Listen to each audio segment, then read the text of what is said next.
Oh, well, everybody know who I want next. I want Terence Crawford next. You're going to make that happen? Huh? You're going to make that happen? Oh, definitely. That's the fight that I want. That's the fight everybody else want. Like I said, I'm going to get these straps that I'm going to go over there and take his shit too. All right. Errol, congratulations. Terrific fight this evening. Thank you, man. Down. Strap season. Y'all know what time it is, baby. Terrence, I'm coming for that motherfucking belt. All right.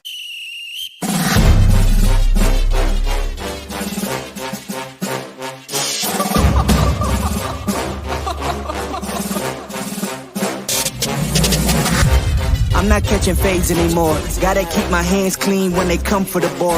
Keep it smooth like a dawn, making moves in the dark. Cause I learned how to swim in the pool full of sharks. Now they coaches, cause they can't read all his motions. How the kid never switched codes, but he codes with focus. Staring down your team with a frozen, ice cold look that could end the summer solstice. Cause I'm more like the top dog. Keep on running game and the gang will accost y'all. I be calling plays from a plane while I'm off court. But we ain't the same, you a lame, I'm a mob star. Actually, I'm a top dog on a stat sheet. Off court, but I call plays for the athletes. Laughing when the cop cars try to catch me. Cause I rolled off in a taxi. With my feet up, I'm relaxing. Singing Figaro with no accent. While I pull strings from the streets in. Do it all with a straight face, I'm the kingpin. Top dog, top flow, boss mode. I'm the kingpin. Showstopper, top dog, God five, I'm the kingpin. They know I'm a dog and a beast, man. Yeah, I keep the peace with a peace, man.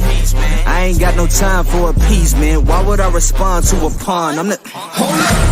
If I let my dogs off the leash, then you might want to get out of Dodge by the evening. Honestly, think it's not the blood and the beef, and they don't leave anything behind at the evening. I can see you soft, ever thought about retreating. If you never have, then they'll give you a reason. Better watch your tone, lose your bass when you speaking. Underneath the mask is the wrath of a beast. When you learn how to smile in their face, then go cutthroat. Then they want to call you a con when the blood cold. I remember starving while y'all had a truckload. Now I'm with the mob with the call and the gusto.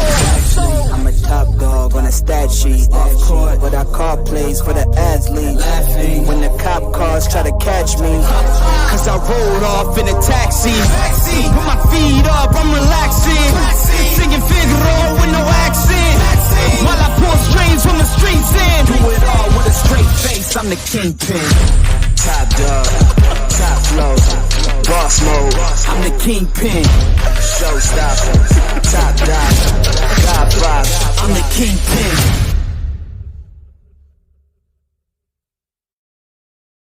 It's what's going on, the Keggy. What's going on? Salute to you, my brother. And Eric, what's going on, my brother? What's happening with you? You know what I'm saying? Man, a lot of good stuff happening in boxing. What's going on, Zach B? What's going on, Zacharias? And C, easy all. Work is easy. What's going on, brother? Tremaine, what's going on? Tremaine Smith, what's happening? Yes, sir. Man, I'm like checking out this David Morrell Jr. He's making a lot of noise, man. You know what I'm saying? I mean, he is, he's a really, really tough dude, man, a tough fighter, got a lot of talent, got a lot of skill. He's putting that pressure on David Benavidez, I ain't never seen nobody put pressure on the Mexican monster like David Morrell Jr. And, he got a lot of credibility because of his talent, because of his skill, and I like it. I like the energy that he's bringing, but man, he's talking grease as a motherfucker, though. I'm talking about, God damn, he calling the man dad. I know his dad, David Benavidez's dad is saying a lot of shit like he ain't ready and things like that, but God damn, David Morrell's talking about he can't walk down this damn street without getting his shoes took. I'm like, damn. You know what I'm saying? Calling the man the biggest bitch. You know what I'm saying? I'm like, bro, this, you know what I'm saying? Yeah, you want to get the fight, but damn, this dude gonna come after you on the outside, talking shit like that there. I don't know how, the Nicaraguans, but I'm pretty sure if they poor, anywhere near poverty, you know what I'm saying, it should get ugly. You know what I'm saying? But David said he would fight this guy, so I don't know why he's tripping, because David has the he has the attitude that he'll fight anybody. Of course, he wants that Canelo Alvarez fight. You know what I'm saying? But we know how Canelo Alvarez getting down. He's just a dude that's making big money. He ain't looking for no smoke. You know what I'm saying? He has entered the Money Mayweather, you know what I'm saying, side of things. So, you know, at the end of his career, you know, he's trying to fight them exhibition fights. So, you know what I'm saying, David Benavidez might as well forget Canelo Alvarez. He is not going to give him an opportunity to embarrass him in the damn ring. You know what I'm saying? He already looked shitty against John Ryder. So I know Canelo's like, I'll be damned if I'm going to let that Mexican monster come in there and smash my ass in front of my people. Bivol already did it. He won't even give Bivol a rematch. So he's scanning, he's cherry picking the field, trying to get the easiest opponent. So now Canelo is looking at Jermell Charlo. You know what I'm saying? That's an easy target since he's been 2 years out the ring. That, you know, and that burns me up about that motherfucker right there. He's always cherry picking the easy fights, you know what I'm saying? And his fans don't give a shit. So, you know, it's like it should be a separation, I think, between real boxing fans. I don't know who would judge that shit, but you know what I'm saying? We're looking for the dudes who want to fight, who wants to smoke. And I think David Benavidez is one of them fighters. And I think David Morrell Jr. is another one of those fighters that want that smoke. But man, he don't have to get greasy. All he has to do is step to the spot with David Benavidez, and I think he'll accept the fight. Because I think they were talking about fighting before, and David Morrell didn't accept the fight. I don't think his camp thought he was ready for that fight yet. And not that he was ducking him, it's just that the man only had 7 fights. You know what I'm saying? So now I think they're ready, and I think this fight will happen. But I think that's one of the biggest fights we need to look out for. That's probably going to happen next, because Jaime Munguia is not going to fight no damn Mexican monster. He's not going to fight David Benavidez. We know that. We know he's going to. They're trying to build him up to be another Canelo. You know, the nigga already got. He's got the Canelo record. You know what I'm saying, except for the old legends that, you know what I'm saying, he fought to get famous. You know what I'm saying, he got about 40 something fights, and nobody here would be able to name none of them son of bitches.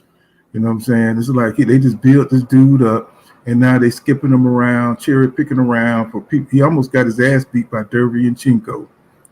Derrick almost demolished his ass, and Derrick is demanding a rematch, which he won't get.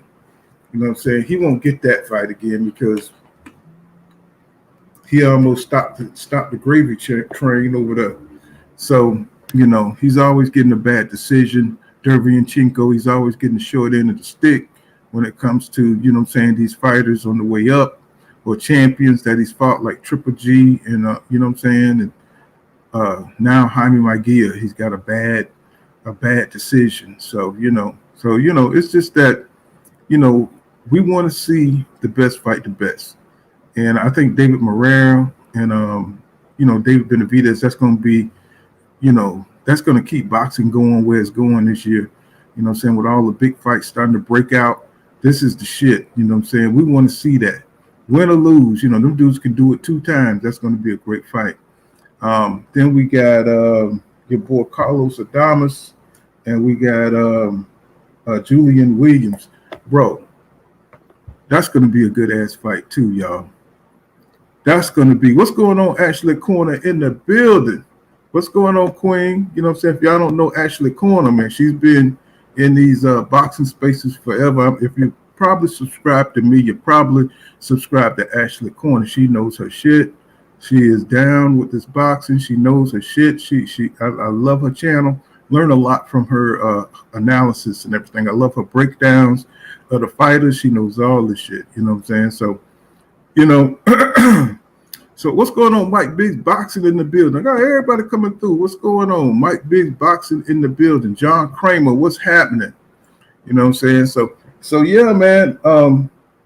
Yeah, that David B fight, that came out of like, I kind of figured they would get it in at some point, but I thought that David might be waiting for Canelo to see if he could put the pressure on him to get that fight, or maybe try to get that Jaime Munguia fight.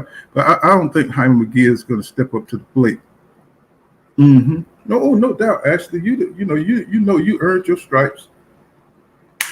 You know, You earned your stripes for sure.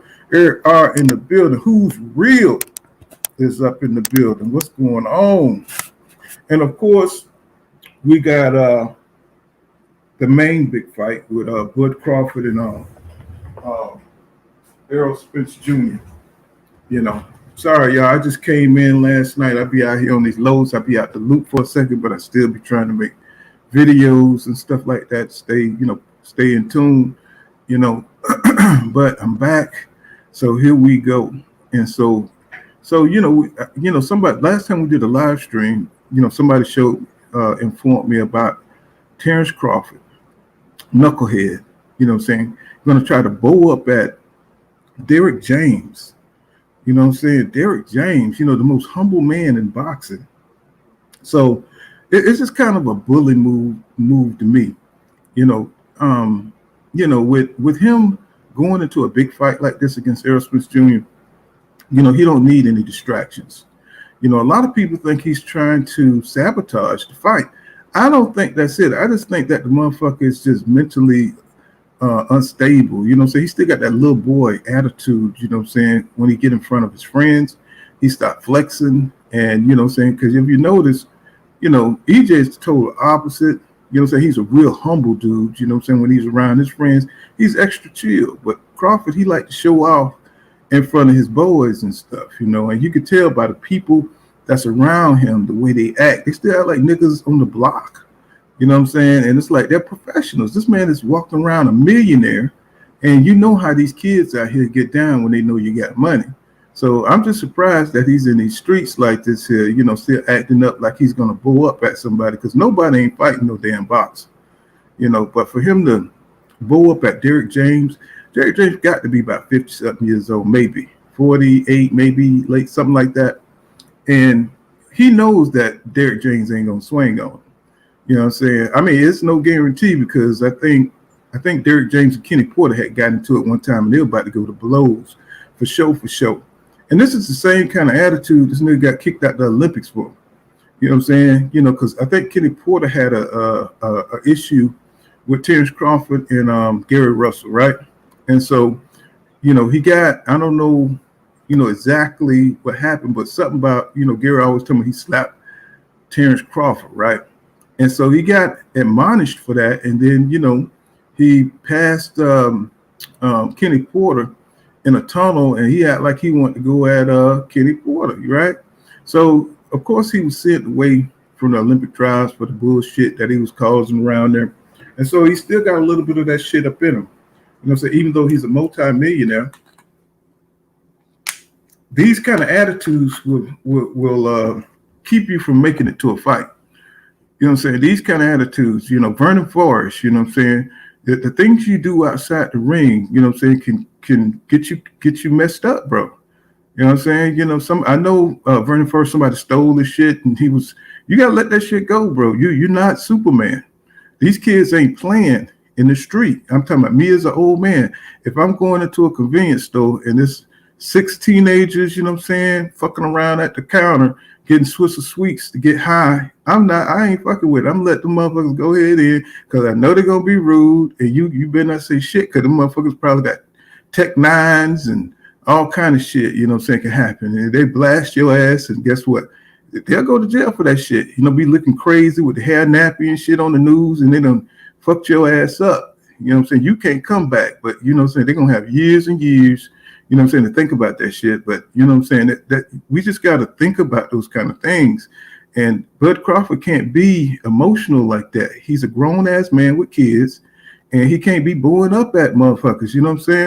What if Derrick James had an off day? What if he just had a day where he just wasn't feeling that shit? And they would have went at it, and then the fight would have got canceled or some shit. Or he would have had a lawsuit in, or anything could have happened. So the fighters got to protect themselves from that dumb shit. You gotta keep yourself, stable. Stay away from the foolishness.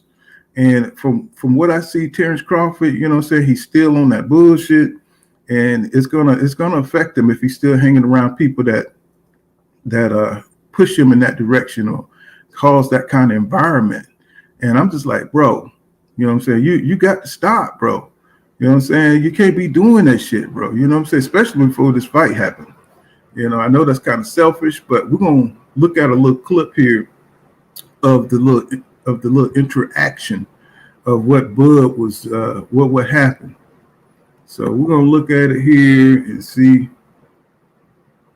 how it all went down. I said, what's going on? You stupid motherfucker. I said, what's going on? I said, what's up? I said, what's going on? What's up? I said, what's up? All right. I said, what's up? I think they think I'm a punk. What's going on? Let's look at that again because it was real quick. Wasn't long. What's going on? Huh? I said, what's going on? You stupid motherfucker. I said, what's going on? I said, what's up? I said, what's going on? What's up? All right. I said, what's up? I think they think I'm a punk. Now that's crazy. Now, did he do that? Did he do that just for, just to show out, just to, what I'm saying, flex a little bit? Or I don't know what that was about. What's going on, D-Town Boxing in the building? Y'all subscribe to D-Town Boxing. What's going on, Macadon One? You know what I'm saying? I'm going to drop the link in case anybody want to come up. So, I mean, what was that about, bro? I mean, was that even necessary? He could have just let that slide off his back, man. You know what I'm saying? He could have just let that slide, bro. He ain't even have to, engage in that kind of behavior. It just makes his brand look small. You know what I'm saying? I'm just shocked, you know what I'm saying? And, for Derrick James to be such a classy dude, my thing is, and this is the real crux of it, why don't he act like that towards Errol Spence Jr.? You know what I'm saying? Every time he's face to face with Errol Spence Jr., it's like this nigga is smiling. It's always, this cordial shit. You know what I'm saying? I want to see that right there, that attitude he had with Derrick James. I want to see that attitude with Errol Spence Jr. But see, when Errol Spence, if you see when they face to face, Errol Spence Jr. ain't no joke, bro. He's towering over Crawford. He's huge. You know what I'm saying? And you see him smiling, and it's just this kumbaya type of spirit. You know what I'm saying? Maybe because they're making huge money together. I don't know. But he don't have the same kind of attitude when it comes to Errol Spence Jr. What's going on? What's going on, Tremaine Smith? What do you think about this shit, bro? Yeah, what's going on, Pooh? How you doing? Oh, chilling, bro. Chilling. Yeah, man. I watched that a few times, man. And remember I told you, man, that's how he wants to act. That's how he wants to act. And what happened is, as we talked earlier, before, Earl set the tempo on how they gonna conduct themselves as boxers, as men. So that's, to me, that's, in answer to your question from the way I see it, because Earl said that, said how they gonna interact, Crawford just following suit. But what he really want to do, he really want to act like that. That's all he know. No one is, Bud is not gonna change. What is Bud, 36? Yeah, he's 36. Bro, he has no reason to change who he is. He's not trying to meet any new people.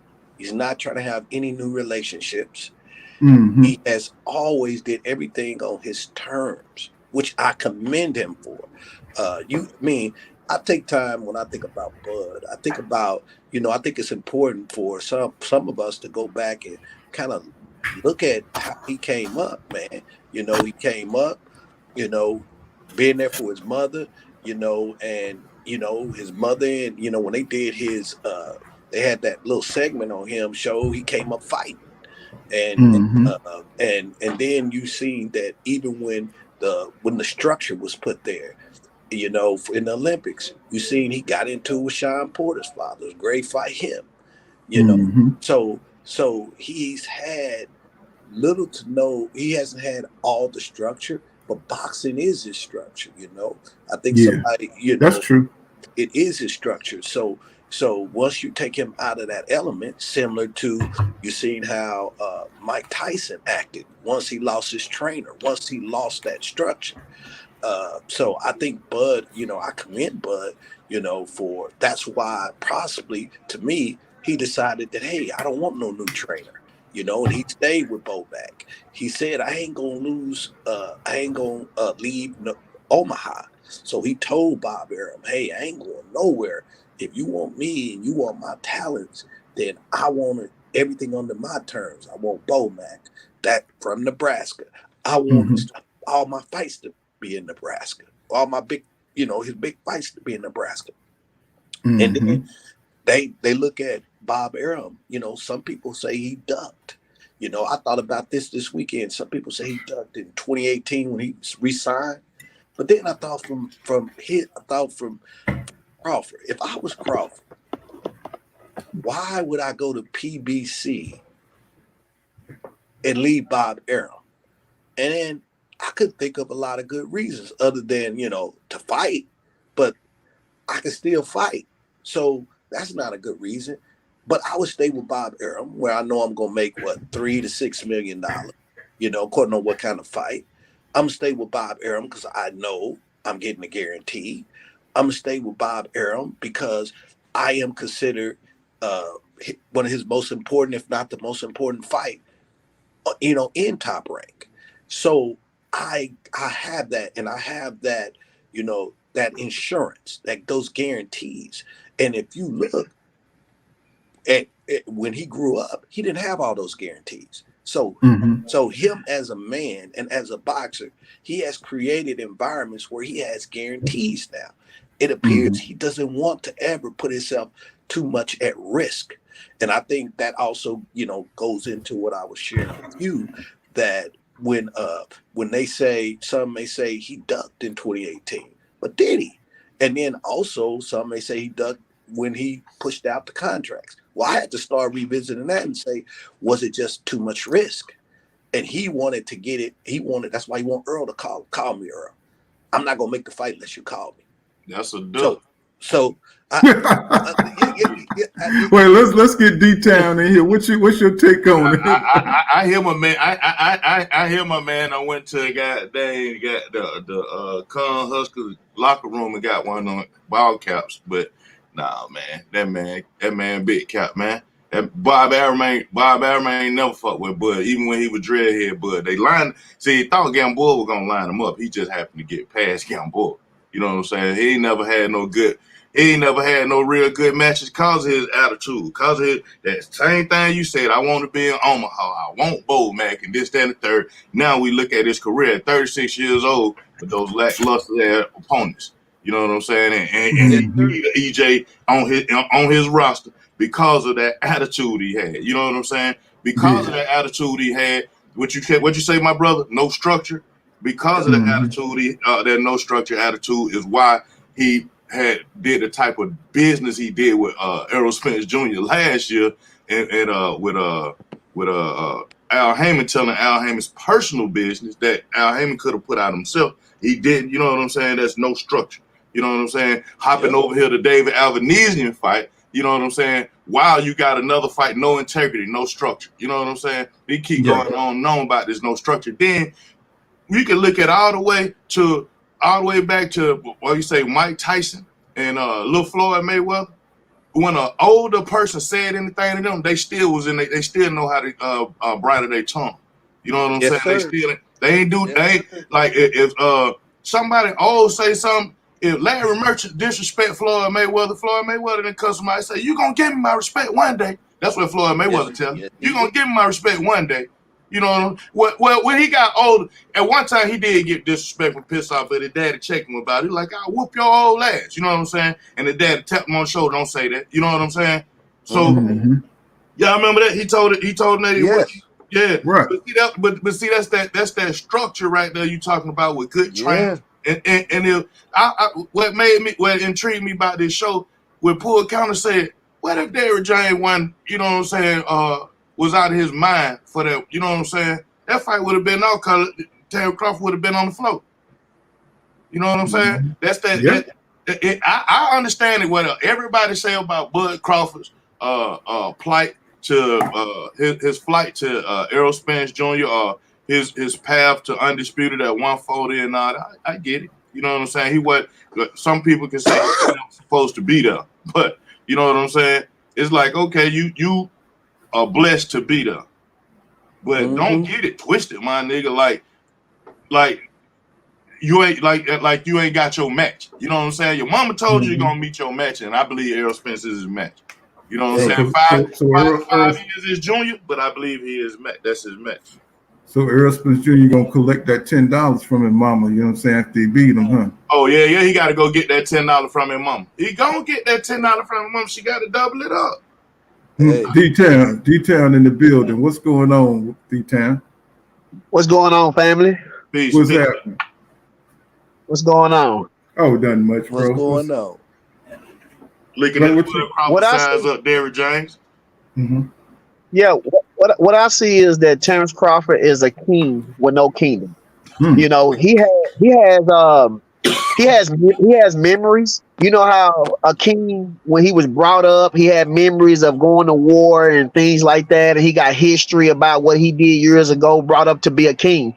But then that king don't have a big kingdom. So right now, Terence Crawford sees Errol Spence Jr. and Derrick James, a new king who has history and still making history right to this day. And Terence Crawford is jealous and he feels threatened by the new king. And when I say new king, I mean not new king today. I mean like from back in 2018 or whatever you want to say. Because if you think about it, they asked Terence Crawford before he moved up to 147. They asked him, who did you want? He said Ndongo, he said Pacquiao, and he said Keith Thurman. And then they asked him about Errol Spence. They didn't say nothing about Sean Porter. They didn't say nothing about Danny Garcia. They knew way back then that Errol Spence was going to be that guy when Errol Spence only had the IBF belt. They knew this way back then. But Terence Crawford, when he moved up to 147, he knew what a king was at. He knew what Godzilla was at. He didn't want to sign to them. He didn't want to go over there to the PBC. He wanted to stay safe with Bob Arum. So what I see is that Terence Crawford understands that Errol Spence is a real threat. You know, he understands that Derrick James is a mastermind and a wizard, you know, behind the scenes. He understands this. So he's in his feelings. He's one of those guys that you see on 48 Hours. Those guys, they get in their feelings, end up killing somebody or doing something, and when they get caught, they crying, regretting what they have done. They take the cigarette and the drink. D-Time. He want the cigarette and the drink. Well, I was about to say, yeah, they're gonna give him a cigarette. Go ahead, D10. So he's one of those guys on 48 Hours that got in his feelings and end up doing something he had no business doing. And when he get caught, see, when he fight Errol Spence, I already know what's going to happen after the fight when Errol Spence beat him. He going to confess that he was doing things against the game plan. And the game plan is not really that much for him because Bomac, he's not really that seasoned in the corner of Terence Crawford because Terence Crawford was the one who got them over the hump. When you're put in the ring with people you're supposed to beat, what do Bomac have to do besides give you some water and say, go get him, champ? Derrick James fighters was in the ring with people who was even or maybe around the level of his fighters. So Derrick James had to put in work to help his fighters to overcome the fighters that he fought. Bomac didn't have to do that. That's the reason why the video I did last showing how Bomac was looking all nervous and stuff. See, when Terence Crawford, when they knew Terence Crawford was not going to fight Errol Spence. My bad, D. I watched that shit like back to back. Y'all got to go watch that, y'all. He breaking that shit down. Bomac was looking crazy in the eyes, man. Yeah, and see, before Errol Spence and Terence Crawford was about to fight, you know, back then when he was still with Bob Arum and stuff, Bomac used to fire from the hip quick, like a Uzi. Now, and even Terence Crawford, he did the same thing. Now the fight is made. Now both of them guys acting shell shocked and doing things they had no business doing. So you think they just like a fish out of water type situation? You know what I'm saying? Because I know I mentioned that too about how Bomac was looking. It's like they were going to a funeral or something, man. You know what I'm saying? It wasn't the same shit. It's like when they come out of Omaha, it's like they shut down. It's like they get introverted outside of Omaha. But when they get back in Omaha, it's like game on, bro. Hey, You know what I'm saying? Pooh, what I tell you, I go down to Omaha, man, and what you just said is the real, man. Down there, man, that's they safe haven, man. And that's why I had to just go and just try to get a full understanding. That's they safe haven, man. You know, and when they go outside of Nebraska, then it's like the big lights. It's the big lights. So you did what we did. I was happy. I remember we've been talking about this. The happy to see him get back to his normal character. That is who he wants to be. That was D-Town, actually. That was D-Town. Yeah, sorry, D-Town. Kudos to what you're saying. And also, I just want to add that in all this, as it was said, it is ducking, and I just use terms risk, but it's hedging, and that, you know, them terms I normally use, but it's hedging, you know, and what I'm seeing is, man, they scared. That I just think he's scared. Well, I mean, it's a situation to where, you know what I'm saying, Bud Crawford haven't been on the big stage like that. This is, you know, he's fought on his level. He fought guys that he's used to fighting, you know what I'm saying, guys that he has more talent than.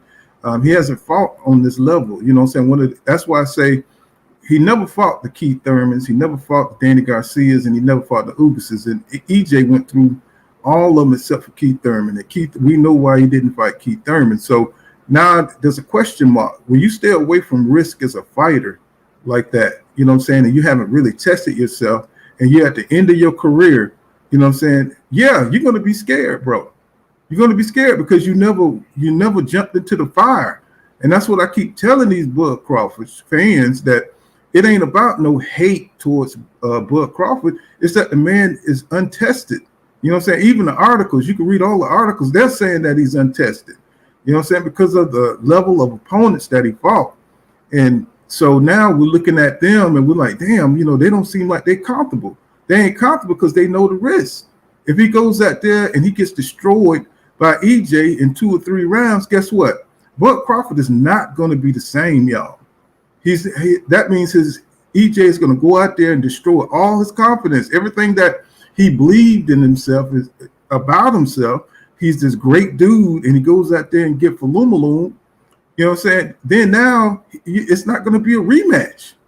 It's not going to be a rematch because now he done shouted this whole man delusional world, everything that he thought of himself. Once you break a fighter's confidence, they ain't no good no more, bro. Look at Roy Jones Jr. when he got knocked out. It was a wrap for him. You know what I'm saying? He started getting knocked out by everybody. You know what I'm saying? And it's not because he wasn't a great fighter. It's just that he relied on all that athletic ability, being faster than everybody, but then he didn't have the technical tools just to box. You know what I'm saying? And I think that's what's going to happen to Bud. He's going to realize that those 36-year-old legs, you know what I'm saying, and he's not that young guy. It's kind of hard to accept as you get older that you can't do the things that you used to do.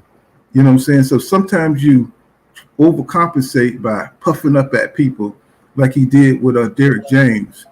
You know what I'm saying? And I think that's something that he's trying to, you know, he's trying to balance that. You know what I'm saying? He's still with Stevenson, and he got Keyshawn Davis's, you know, who looks up to him. And that's a bad spot. On Derrick James though, because Bo-Mac don't have instruction. You want to size up Derrick. You want to get mad at Derrick James. You like when Derrick James was talking during that press conference. You see how they face like they sucking on some fucking lemons. The shit, you know what I'm saying? Because Bo-Mac ain't got instruction. Like that video that you and D-Town, what y'all talking about, that interview with old boy from Fight Hub. That man still ain't every question he had. Oh, we just gonna kill him. We just gonna. What's the instruction, bro? Step to the left, step to the right. He got a better jab. You ain't got no instruction. He ain't got a clue on what the hell going on. And Terence Crawford don't either. I think it's gonna happen just like you said, Poole County. He gonna get dominated in 2 or 3. I've been sitting back just quiet, just listening to folk panels and shit and they videos and stuff, and I'm watching these fight. Man, that man way too little for Errol Spence Jr., man. He gonna if everybody gonna see too. I know folks like Terence Crawford. He been like you talking about. He got a 100% knockout at 47. That man, you gotta see Errol Spence gonna beat that man pillar to post. It's gonna be over by round 5, 6. He ain't gonna even make it to no second half, man. I say they master boxing pull counter, but when I've been looking back at both of these niggas fight, their best fights to me, he gonna get beat up bad, man. He gonna get beat up bad. That's what I think too. You know what I'm saying? Yeah, that was D-Town, Ashley. You know say Paul. One thing I want to say, a lot of people said that Terence Crawford will not be there to be hit by Errol Spence Jr. But he was there to be hit by all those C-level opponents that he fought. I'm not understanding. That's what I'm talking about, D. Yeah, that's what he gonna get up bad, man. I'm not understanding. You mean to tell me that Mean Machine dropped him, Gamboa wobbled him, even Joseph Benavidez was piecing him up? You mean to tell me that these guys, and then they also said that Yordenis Ugas stood in front of Errol Spence Jr. See, they don't realize that Yordenis Ugas, that's his style. He got that style that I'm gonna punk you, you ain't gonna punk me. But I can name every opponent besides Sean Porter that Terence Crawford fought at 147 stood right in front of Terence Crawford, but they don't want to talk about that. Right. You see what I'm saying? Another thing, David Avenesian was getting off on him too. He was. He was getting off on him. You know what I'm saying? So, let me shout out to the Queen, Georgia Peach Denise. You said salute pool panel and chat, able to pop in real quick in between meetings. Thank you for sliding through, Queen. Appreciate the support. TZ Frank, I see you out there. What's going on, bro? Go ahead, RD. So they saying that Terence Crawford is gonna show Errol Spence something that he ain't seen before. This man has sparred Mayweather when he was young. Adrian Broner, he's sparring Charlo, all these guys. Right. You need to tell me that Terence Crawford is going to show him something that Mayweather couldn't show him. So they keep thinking about switch hitting. Terence Crawford, the only reason why he can switch is because his opponents give him that time to switch. Errol Spence ain't going to give you that time. He going to be on you like a duck on a June bug.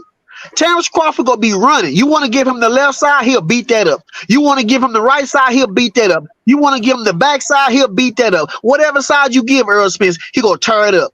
So I'm not understanding what they talking about. You cannot tell me that the level opponents that Terence Crawford face, he could take that same mindset in the ring with Errol Spence Jr. If he thinks that, he have already lost his fight. Man.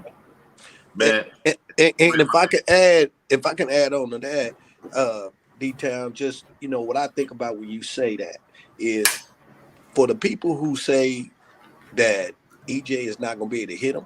Well, I flip that. What if he does hit him? And so they can't, to me, they're Terence Crawford fans that don't want to think about Terence Crawford getting hit by EJ. Because as soon as you start thinking like that, that's when you start realizing that this is going to be his toughest fight ever. So. Well, the thing that get me about, what they say, what Bud Crawford fans say, they say that Crawford gets hit when he wants to. And I'm just like, bro, what? I'm just like laughing. I'm like, bro, yeah, now these got to be casual fans we talking to because, like D-Town say, he gets hit, bro. He gets hit. EJ gets hit too, but he has better defense. And I see in my comments what they're saying, well, EJ don't have any defense. I say, you crazy as hell if you don't have defense. I mean, you see him blocking shots. You know what I'm saying? You see him. He will parry your shot to get off on the inside. You know what I'm saying? It just depends on how it goes. You know what I'm saying? The guy loves to parry shots. He loves to feel your power to see if he can walk through you. You know what I'm saying? He said that on that $1 million worth interview. He was telling you, you know what I'm saying? Yeah, I like to feel your shots. I like to see it. And I told people a long time ago, Errol Spence Jr. is a throwback fighter. He's the type of fighter that he'll take a shot to get his shot off. You know what I'm saying? So yeah, he does all that shit in motion too. Terence Crawford right. Putting that motion like that. You know what I'm saying? And it's the speed of like you say when that $1 million worth of that was a very telling interview about how he gonna approach Terence Crawford. That was very telling it, especially when he say how he fill them out and see what they got. So he gonna have that. If Terence Crawford go fat, like he said, if you hit him with something, oh shit, it's on the pack. Yeah, on the right. pack. And John ain't no more filling you out. Ain't no more see when you know. That's what I think. Terence Crawford gonna come out and hit him with something. Ain't no more filling you out. He gonna take it to his ass all the way around, like you say, round three. Did you see the Sean Porter? Did you see the Sean Porter interview where Sean Porter said that when he fought Errol Spence Jr., he said started fast and it ended fast. And then he said when he fought Terence Crawford, it started slow, it ended fast. And he said that he couldn't hurt Errol Spence Jr. because Errol Spence rolled with the shots. You know what I'm saying? Errol Spence parried the shots. He blocked the shots. You know what I'm saying? Errol Spence's fight style is almost like martial arts. And a lot of people don't understand it. This man can put his body on your body and then put you in a position, an awkward position, to be able to land a shot that you don't see. See, and Sean Porter said that Terence Crawford, what he does, he'll move out the way. So that would put him out of range to be able to hit his opponent. Now, only way he will be able to hit his opponent if he's faster than his opponent or he is willing to take his opponent's shot. And he said that he better not do that with Errol Spence Jr. And see, and another thing is that Bud Crawford likes to find that perfect sweet spot where his reach, you know what I'm saying, he can put you on the end of his jab, his punches and land, and you can't reach him. He's not going to be able to do that with EJ because EJ is bigger than any opponent that he's faced, you know what I'm saying, besides maybe Jose Benavidez, but he had one leg. See, EJ is going to be more mobile. He's going to be able to get in there and get his shots in, and that's going to be different for Terence Crawford because he's not going to be able to find that little sweet spot distance like he liked to fight from. And you know what I'm saying, land those, put you on the end of his shots. You know, EJ is going to stay in his chest. You know what I'm saying? He's going to have to catch EJ coming in, and that's going to be his only way to win because EJ throws he's so active. You know what I'm saying? His work rate is just tremendous. He's got the highest work rate in the division. So he's going to continually make Bud Crawford fight and work for 3 minutes every round. Bud Crawford is not used to working like that. He's not used to that pace. You know what I'm saying? And for people who think that a fighter at his age is just going to change his style and stop fighting for 3 minutes every round, they're crazy as hell. That's not going to happen, bro. He's going to get wore down. He's going to get wore out. You know what I'm saying? Or he's going to have to go for the knockout early. That's the only way I could see Bud Crawford, you know what I'm saying, winning this fight is by trying to knock out Errol Spence Jr. And I think a lot of people see that. I think a lot of coaches see that. You know what I'm saying?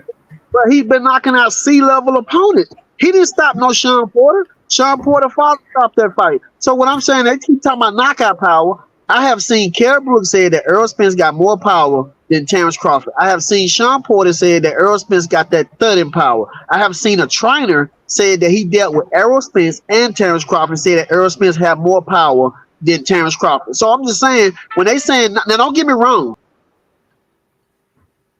See, but Errol Spence got hit by Ugas twice with a shot he didn't see, went to the ropes, came back and put a beat down on that dude. So when they talking about this man got power against who?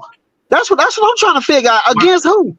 They see what's happening in D-Town is they watching these fighters and Terence Crawford exchange, and they got a whole bunch of misplaced punches. And so Terence Crawford is punching in between those misplaced punches and catching them with harder shots. It ain't the knockout power, just those flash shots.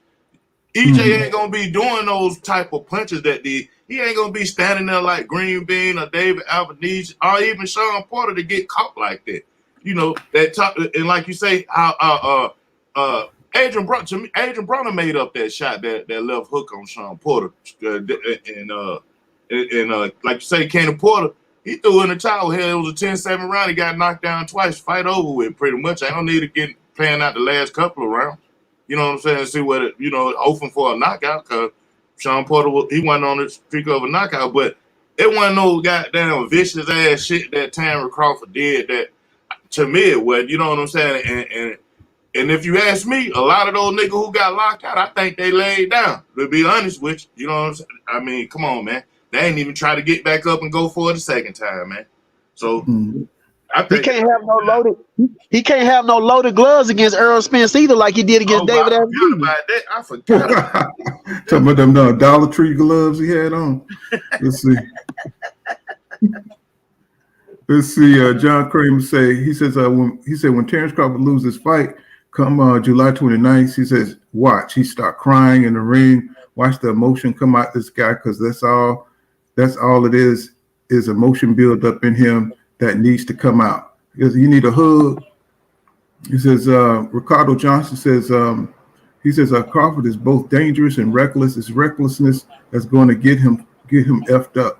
And I believe that. I think he wins a lot by taking risks, and he's going to have to take a risk against Errol Spence Jr. I think his only chance is to go in there and try. I didn't say he's going to knock him out. I'm saying that he's trying to knock him out. He's going to try to knock him out.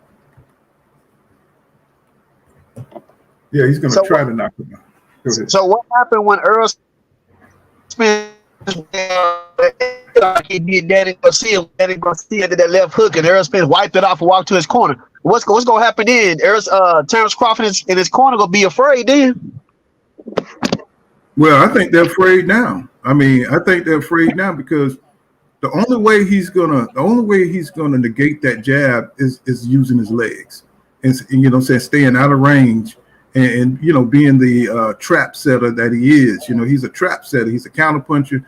He's a trap setter. So the only way he's going to offset that jab that EJ got is by trying to kick back and counter. So I don't see it. When I think about it in my mind, I don't see a lot of ways Bud is going to keep EJ off him, besides trying to knock him out. I just don't see it. He's not going to be able to do it by some kind of pure boxing, just pure countering over the top with the left hook or coming or switching, with the right. I don't see none of that working, because EJ, he steps in, he's an inside fighter, he can fight on the outside. But I don't see how Bud is going to run around the ring for 12 rounds and stay away from EJ. It's going to I think it's going to look like Marvin Hagler versus Hearns. I think it's going to go like that, because I think once the fighting start, I don't think Bud want to look like. I don't think he's going to be the one that look like he backing off. I think he's going to. The way they have him pull counter if they get a 24-foot ring, and I think Errol Spence going to want to either 20. Derrick James said they got 18 in their gym, so they ain't gonna use 18. But if you're gonna have a 20-foot, I think they're gonna request a 20. I think Terence Crawford gonna request a 24-foot ring. If it ain't already. I'm up going with a 36-foot ring. Go ahead. Say pull, but you got to think about it too. How can you run all night? Terence Crawford never ran like that against his other opponents. So you think overnight you go train to run, for 12 rounds? That's not going to work, because you're gonna utilize more energy than Errol Spence, because Errol Spence is cutting off the ring. You have to run around the ring. So Errol Spence is moving in an angle to where it's less energy, to where you have to move around the angle to get away from Errol Spence Jr. And then you have to be able to counter a person who throws way more punches than you. So just say for instance, we feel like maybe if Errol Spence fight the way he fight, maybe Deep Waters might be around the 8th round. But the way that Errol Spence fight, Deep Waters might be the 5th round, because Errol Spence is that much active than Terence Crawford, to where he might get tired a lot sooner than we think. Mm-hmm. Yeah, and you're right. That's something that a lot of Bud fans, they underestimate. See, they think that somehow Bud still got the legs he had when he was, in his early 30s, his late 20s. This is a 36-year-old man we're talking about, and those legs are the first to go. And what does EJ does best? He takes your legs, bro. He goes for them hips. Yeah, I just made a video this morning, showing you how EJ, go to them hips. If he takes those hips early, it's gonna be an early night for Bud Crawford. If he had to stand in that pocket and go for what he knows, he's going to take risks. He's going to open up, and he's going to be up out of there. He's going to be up out of there. That's what I see. It's going to pick up them feet when that pelvic bone hurt. Yeah, because they talking about Bud Crawford ain't going to be there. He gets hit when he wants to get hit. And I'm like, bro, that he is not Floyd Mayweather. Floyd Mayweather even got hit. What I'm saying? So it ain't, even if he was Floyd Mayweather, you saw what they said EJ did to Floyd Mayweather in sparring. Floyd Mayweather was pissed off about that. You know what I'm saying? He threw Mm-hmm. How Kell Brook had his one eye just so swollen like that. I feel like EJ got power in both hands that them eyes gonna be closed shut, man. They gonna have to the doctor gonna be shining that little flashlight in their eye because they're gonna be closed like where he can't see. Mm-hmm. He gonna get beat down. Yeah, he gonna get beat. I was thinking that EJ probably gonna puff him up and bust him where they go to the, you know what I'm saying? They stop it by technical knockout, like because he busted his eyes. But I think he ain't gonna be able to see like worse than what Gervonta Davis did Hector Garcia. And also, I don't believe that Terence Crawford body structure or him personally, you know what I'm saying, will be able to take Errol Spence shots. You know, far as even the swelling up. He swelled up in 2 rounds against Kell Brook. And Kell Brook jab is not even on the level of Errol Spence. So, you know, Derrick James, when he rubbed Derrick James the wrong way, like he did when he walked up on him talking all that noise, I'm telling you, Derrick James gets to go in that lab. Errol Spence gonna come out in that ring like he said he was gonna do. He said, I'm gonna step and soon the bell ring. So just like Sean Porter said, it started early, it ended it started fast, it ended fast with Errol Spence. It started slow with Terence Crawford and it ended fast with Terence Crawford. So if Errol Spence is up on the cards at least 4 or 5 rounds, Terence Crawford know he have to come in there and try to stop Errol Spence Jr. And if you come in there reckless or with that dumb stuff, he might get stopped because we know Errol Spence's chin is way more durable than Terence Crawford's. Way. Mm-hmm. Hey, well, you know, Joan Turner told me some Errol Spence Jr. never fought a southpaw with power. There's a reason for that.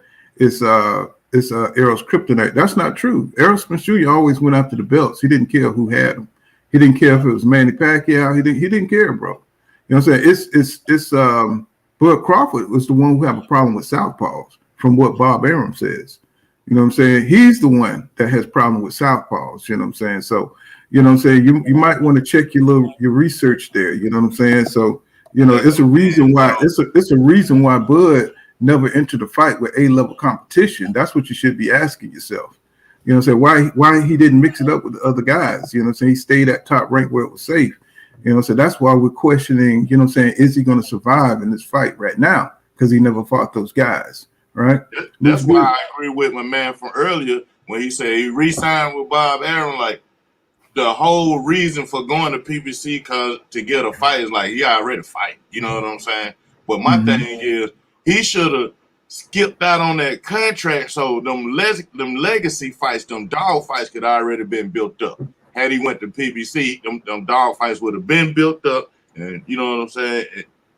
You know, he'll be a whole nother fighter, but if he had did that, if he had went to PBC, then he wouldn't be in the place he is now. Right. That's how. Remember, Bud is calculated. He doesn't want to take risk. So there's no way. That's why I took time to kind of think about him. There's no way he would have went to PBC because then he would have had to fight everybody been mentioning for PBC. And it's a chance he would not be here. It's a chance he would not be, you know, a champion. Hall of Famer and not be ready to retire. Because he said he was going to retire at 32, remember? Yes. Yes. Well, that's what I'm saying. I'm with. Go ahead. I'm sorry. Go ahead, bro. Everything he does is calculated not to put him back to what he was when he was a child. Unprotected. He is protecting himself. So he poverty fighting. He poverty fight. He fighting out of survival mode. Basically. Exactly. And that's where he's most comfortable at. Well, if that's what you did all your life, you know what I'm saying, that's what you're used to. But I'm with Miss T here. He said EJ would have to be careful with Terence Crawford sneaky uppercuts he throws when he closes. I said the same thing. Definitely he would be careful. He would be careful when pulling out because of TC power on the end of his shots. And I made videos saying the same thing, you know, breaking down how when Bud Crawford was practicing, showing the uppercuts and the left hook that he throws. That's going to be the punch because EJ likes to bend over a lot and kind of stoop down, you know what I'm saying? But I'm pretty sure, you know, it depends on who he's fighting. what range he does that at, because when he did it against Ugas, I saw he got tagged a couple of times. Of course, he learned from that and stopped blocking Ugas' right hook. You know what I'm saying? And you know, so you know, he's gonna have to watch out for them uppercuts. You know what I'm saying? Because he do be so itty bitty. Uga with itty bitty. Mikey Garcia with itty bitty. Danny Garcia with itty bitty. Only nigga that was, I think, size of Errol Spence Jr. got his ass whooped too with Lamont Peters. That was about the same. That was it. He got his ass whooped too. With the rest of them niggas, a little bit ass nigga, man. But you know what's not talked about a lot is Errol Spence Jr. durability, man. He absorbed punches very well. He had a hell of a chin, and that's another thing that's intangible that's going to be an advantage for EJ in this fight. He has a chin, bro. You know what I'm saying? And he can take shots. He's a tough dude. You know, he could take those body shots. He may be able to take a couple of Bud Crawford uppercuts and keep coming. That might help break down Bud Crawford mentally. You know what I'm saying? Seeing if he throws his best shot, like D-Town was saying, and nothing happens, man, the fight's going to be over real quick. You know what I'm saying? Because he's not going to be able to keep EJ off once EJ feel his power and say, shit, that ain't nothing. You know what I'm saying? He's going to be able to walk him down for real then and break him down. You know what I'm saying? That's what I see. You know what, Poole? Also, too, you have time. See, this is the reason why Bo Mack said that Errol Spence is a tougher fight than Jermell Charlo, is because Jermell Charlo give you time to think. Errol Spence don't. So in that, Terence Crawford, the opponents that he fought, he had time to think and to set up up things. You won't have time to think and set up things for Errol Spence. If you don't know it off the fly, if it ain't just part of you, and you don't know it off the fly, you ain't gonna be able to do those things, because Errol Spence is gonna be on Terence Crawford like an extra small tank top. You know how you put one of those small tank tops on, you can't get it off. I'm gonna tell you. You gotta ask your wife or your girlfriend to help you take it off. That's how Errol Spence is gonna be on Terence Crawford. I'm telling you, he would not have time to think. And I'm telling you, you gotta think about it. If you look at the punch stats between Errol Spence and Terence Crawford, some people say, well, Terence Crawford's style is going to make Errol Spence's punch rate go down. Okay, well, Errol Spence's style is going to make Terence Crawford's punch rate go down. So they still in the same spot. It's Errol Spence throwing way more punches than Terence Crawford, applying pressure. When you don't have time to think, you make decisions sometimes that's not right. And I believe that's what Terence Crawford go do, because we know Terence Crawford is emotional. So when Errol Spence hit him and the crowd say, "Ooh, ooh," you know what he gonna do? So coming out and try to get hold of Errol Spence, and Errol Spence gonna man down this dude, and it might be over, because Mean Machine hit him with a little old hook on the inside, and Terence Crawford went down. And look what Errol Spence did to Sean Porter the same way, and I'm sure Errol Spence punches are a lot harder than Mean Machine's. Well, one key to the fight, like Derrick Jane was saying, he says when you fight Errol Spence Jr., you fight where he wants you to fight. You know what I'm saying? Because he dictates the pace of the fight, and that's something we're going to be looking out for in this fight, to see if Errol Spence Jr. can dictate the pace, and the way he does that is by cutting off the ring and walking you down and beating you up. So you know that's something that's going to be a key for Errol Spence Jr. to win this fight. Let's see. Mr. T says Crawford's not going to be able to run around the ring like he did with Poster. He says EJ will force him to stand there like everybody else because of the body punches. That's key. That is key right there, Queen, for sure. And he says Mikey Garcia didn't have a bruised eye or rib. There was you keep trying to use Mikey Garcia as some kind of insult, but see, Mikey Garcia was in survival mode from the beginning, bro. I mean, he went out there and he put a straight right cross on Errol Spence Jr. chin. He realized he couldn't hurt the man. He realized that he was out his depth. So he started blocking everything. If you go back and look at that, it's hard to knock out anybody. Look at what's his name that just fought this weekend. It's hard to fight somebody who's not engaging, bro, who's not throwing punches. You know, if you're not Teofimo Lopez, but Regis Prograde. Yeah, Regis Prograde. That fight, if somebody's not engaging you, you can't knock them out, bro. If somebody's just blocking your punches, he's just timing and blocking what you're doing, you're not going to knock that person out. It's like y'all watch the fight, but you watch for what you want to take out of the fight. You know what I'm saying? It's like Mikey Garcia is what, a 5-division champion?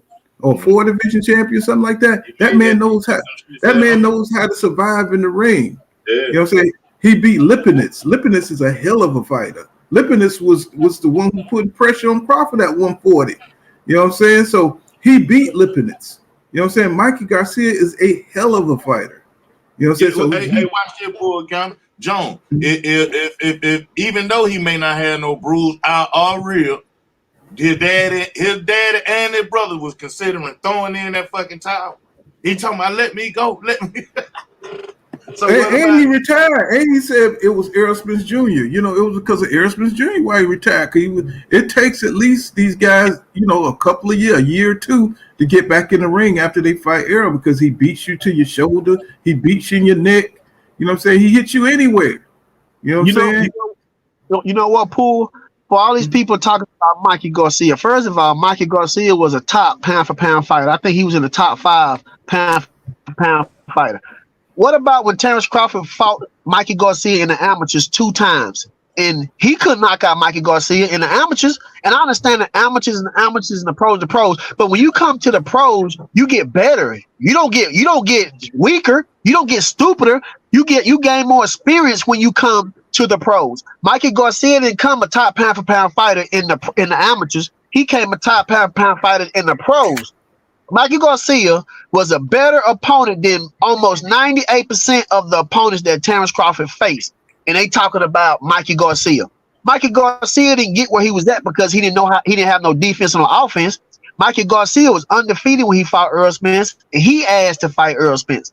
But Terence Crawford fought the man twice in the amateurs and couldn't stop him. And Bomac said, well, we beat the dog mess out of him. And then Black Fight Fans said, well, Errol Spence did the same thing too. So I guess the narrative changed when you change it back on Terence Crawford. Mm-hmm.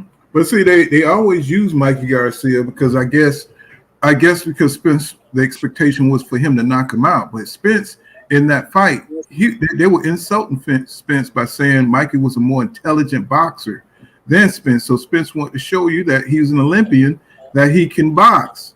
So it's like people try to use that Mikey Garcia thing as an insult. But you can see Spence took it easy on him at certain points in the fight. He took it easy on Mikey. You know what I'm saying? He could have went out there in front of the beginning and just bulldozed him. You know what I'm saying? But he wanted to show that he could box this man because people were saying that all Errol Spence Jr. does is go in there and bulldoze guys and stuff. So he just showed. They wanted them to stop. They was looking across the ring, asking them to stop the fight. They was looking across the ring. You know what I'm saying? And well, that's why you like say EJ lit up off on, because they look across the ring like, man, that nigga don't want to fight, man. That man just keep coming out round after round, man. Stop the fight. Y'all think about it. At what round did you think Mikey Garcia had any control in that fight? No. You know what I'm saying? At what point? I mean, usually it gets to a point in boxing where, you know, when you lose enough rounds, you know what I'm saying, you don't have a chance to win. It's like, what's the point of going on? And especially if you're just a punching bag, and they even mention it in the fight. You know what I'm saying? I love watching Lennox Lewis, you know what I'm saying, when he's on the ringside because he's so honest, you know what I'm saying? It's like, right now he's just a punching bag. You know what I'm saying? That's all he was. He's just blocking punches and getting hit to the body and getting hit to the head. And it was just pride for Mikey Garcia to finish the fight because they, like you said, they was talking about throwing in the towel. And you know, if he would have threw in the towel, that would have been it. That would have been a technical knockout for Errol Spence Jr. Mm-hmm. You know, that's what that would have been. So I wish they stopped being disingenuous using Mikey Garcia. They wouldn't have gave him credit. If he knocked out Mikey Garcia, they wouldn't have gave the man credit. I mean, the man said before the fight he was going to outbox Mikey Garcia. So it's not our fault that they wanted to see Errol Spence knock him out. That's not what Errol said. He said, I'm going to outbox him. So they need to go back and pay attention to what Errol Spence said. You know, I mean, I felt like that Terence Crawford should have got David Avenisia out of there in the second or third round. But the dude took too long to get the man out of there. At least a man that was standing there with his hands up, you know. So, I mean, we can look at it either or. Mikey Garcia is better than David Avenisia. And it took that man that long. Even Joseph Benavidez took that man, to 11 or 12 rounds to get that man out of there? He was just standing in front of him? Mm-hmm. Mm-hmm. Hey, did I read that super chat? I don't think I read that super chat from earlier. Oh, nah. I ain't even read the super chat. I'm getting super chats saying Thank you, Jay Wash, for that $9.99 supports channel. He says just supporting the ground. Let me go back up and get that super chat. I've been so into, I forgot to read my super chat, bro. So I'm sorry about that, brother. Let me see. Gotta go way back up here. Let me see if I can get to it. Damn, it's like messing up here. Let's see. Damn, that's like way up there. Let me see. I forgot. There we go. Armando N. Thank you for that $5 super chat. He says, salute Pool and chat. It's a fact beyond any doubt that those who are not humble will be humiliated. And that's true. You know what I'm saying? That's true. Because at some point, you're going to meet your match in the ring. As long as you fighting the best. And see, that's telling of 10 knockout straight. Excuse me. That's telling if you stepping up in competition, you're not going to knock out those guys, because the more you go up, the better the guys are. You know what I'm saying? As far as skill, as far as timing, defense, you know what I'm saying? Just overall better quality fighters. That's why we wanted to see, it was so important for everybody to see him fight Danny Garcia or Keith Thurman, because these guys are the top guys that was at 147 at that time. And we wanted to see if he could knock those guys out. And so we'll never know now because he re-signed with Top Rank. That's why we keep going back to that. So people will start saying that is hate towards Bud Crawford. It's not. He's just untested. And he's too old for that. He's too old to be having a step-up fight. You know what I'm saying? And that's the problem. You know what I'm saying? I don't understand why, y'all don't know that. It's the same standard for every fighter in boxing. You know, so you fight the best when you're coming up. You can't be called. And another thing is, you can't be called pound for pound if you haven't tested yourself. You got to beat great fighters to be a great fighter. It is. He fought David Avenesi because he didn't want to be out the ring long. He said he wanted to fight at the end of 2022. Right. You know what I'm saying? But see, that's the thing. They have all these, say, like for Canelo, what have you done? You know what I'm saying? They have all these excuses because they know they don't want to see their favorite fighter tested. And that's what we got to get out of boxing. That's what's been so frustrating for the last few years. You don't want to see. I want to see Errol Spence Jr. fight the best up at 154 or 160, wherever he go or wherever any fighter goes. David Benavidez, I want to see him fight David Morrell Jr. You want to see that. That lets you know that the fighter that you like is the best in that division. If you don't want to see your fighter tested, because they didn't want to see Bud fight Sean Porter, but they thought Sean Porter was on his shit. When they thought Sean Porter was that dude, you know what I'm saying? They thought Sean Porter was gonna go in there and give Bud Crawford the business. But when they found out that Sean wasn't the same, they were happy. Oh yeah, y'all wanted him to fight Sean Porter, and he did not want that fight. He didn't want that fight. If the Sean Porter that fought EJ would have fought Bud wouldn't be here. It'll be Sean Porter and EJ again. You know what I'm saying? It would be. I think somebody got some background noise. You know what I'm saying? That shit, somebody scraping their nails or eat something. You know what I'm saying? But yeah, but that's what it is. You know what I'm saying? My man is just untested, and y'all got all this confidence that he's going to be able to make these supernatural adjustments. There's no supernatural adjustments in boxing, bro. There's just adjustments. You know what I'm saying? And if those adjustments don't work on the A level, see, you can make adjustments, all kind of adjustments on dudes that not on your level. But when you fighting somebody where you got that's on your level, those adjustments may not work. You know what I'm saying? Those adjustments, and then you're not the same fighter that you was 2 years ago. You're not the same fighter you was a year ago. You know what I'm saying? He was looking slow against David Avenesi. He was looking slow as hell. He was looking bad in there, bro.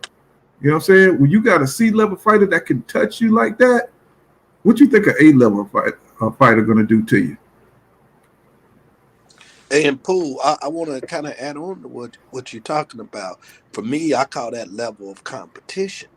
And right now, I think as you can see in the sport of boxing, level of competition has taken a real back seat to fighter branding and marketing and them getting the bag.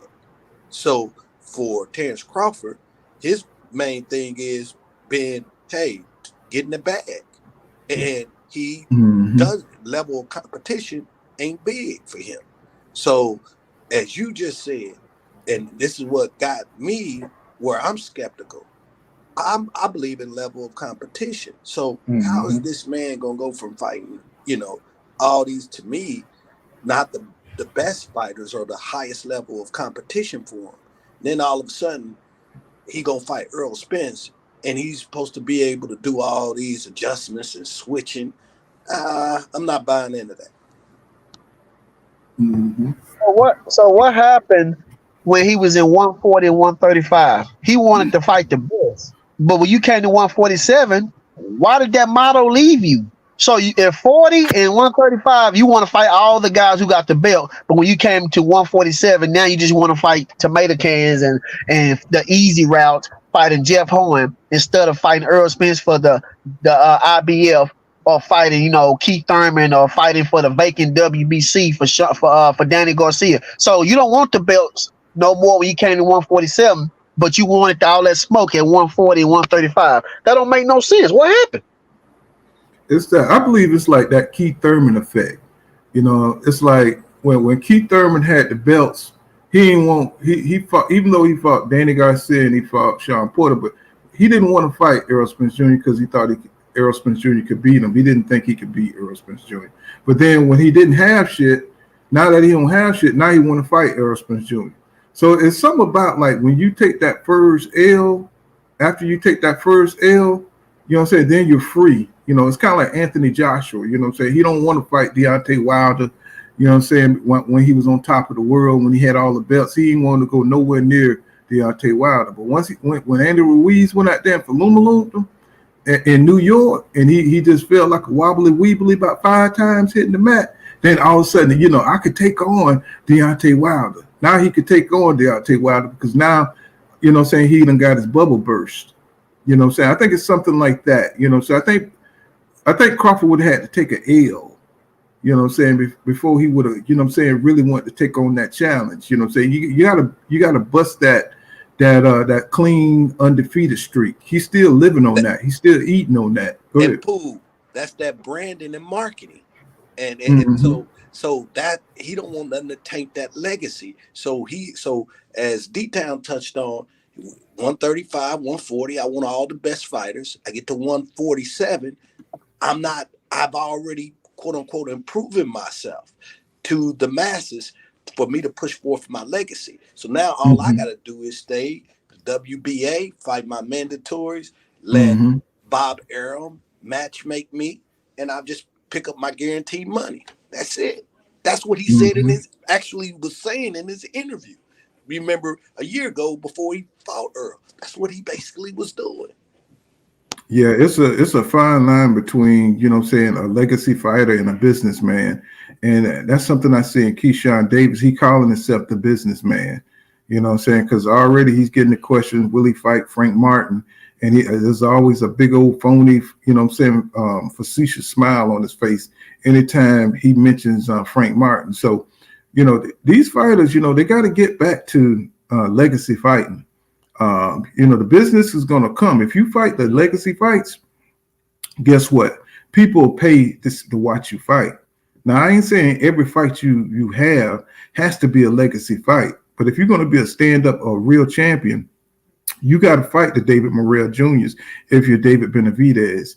You got to fight those guys in their prime. You can't be looking for an advantage. There should be no room for controversy, when you fight another champion. Or you need to fight another champion, Don't fight somebody who's past their prime. We don't want to see that, bro. We want to see guys fight when you're at their best. Don't try to weight drain nobody, Just get in the ring, when there's another bad motherfucker, like if Tank fights Frank Martin, that'd be a good fight. If he fights Shakur, that'd be a good fight. You know why? Because those guys are in their prime. Those guys are at the top. Those are the best in the division. Those guys, there's no question, about those fights right there. So that's what we're looking for Bud to do, step up, in the past, this is what we wanted to see, This is why we have so much controversy right now about Bud. And I don't see Bud being able to having way more talent than EJ. You know what I'm saying? Especially when that man has went through the trials of Hercules. You know what I'm saying? To get his experience. Could Bud have beaten EJ like early in his career? Maybe. You know what I'm saying? Possibly. You know what I'm saying? But he got his experience now. He done fought everybody. So he can make the adjustments now. And we don't talk about this, guys. He has Derrick James. Yep. We don't talk about that. Let's talk about it. Go ahead, Paul. Well, Derrick James, I mean, if you look, he's been with EJ from the beginning. He's developed. He said something about there's a difference between a built fighter and a developed fighter. And I was like, I never thought about it like that. And you know what I'm saying? A built fighter is like Bud Crawford, where he fought guys that he could beat. You know what I'm saying? They market like my man Tremaine was saying, he fought guys that he could beat. So like at top rank, they don't put you in there with the top guys like they doing Keyshawn Davis, like they doing Tiger Johnson. They just putting them in there with guys that he got way more talent than. And so once he gets up there, you know what I'm saying, it's like he's truly untested. But when you develop a guy, you fighting the tough dudes, you know what I'm saying, steadily. You know what I'm saying? He went to Chris Algieri. He went to Bondu.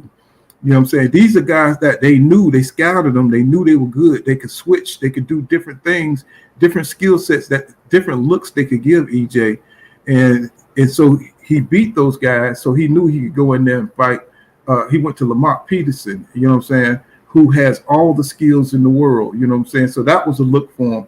Then he went to beat Kell Brook, you know what I'm saying, who's a tough champion, you know what I'm saying, somebody with strength, somebody who can counter you, you know what I'm saying? So he picked up these skills, you know what I'm saying, through each fighter. And that's what Derrick James was saying, that he is developed, you know what I'm saying, instead of built. He didn't fight guys that was just there for him to beat up and move on and look good against it and rack up KOs and stuff like that. So that's the difference, you know what I'm saying? You got one guy with a lot of quality opponents, then you got another guy that was, you know what I'm saying, was just kind of marketed, you know what I'm saying, so he could win and become a champion. That's how I see it. What you looking at? So you know how I look at it? I look at Errol Spence and Terence Crawford like the Highlander. If we remember the movie The Highlander, they fight their opponents. Only be one.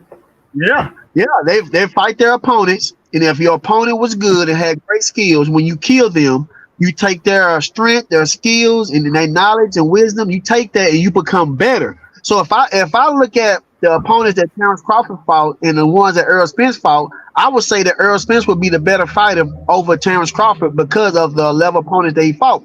But Derrick James, he had to pull these guys, Charlo, he had to pull Errol Spence, he had to pull Frank Martin, he even had to help AJ in his last fight, and now he might be helping Ryan Garcia, but he actually had to put in work and develop his skills as being a coach to help his fighters to overcome the situation that they was in some of these tough fights growing up in the years. This is something that Bomac didn't have to do.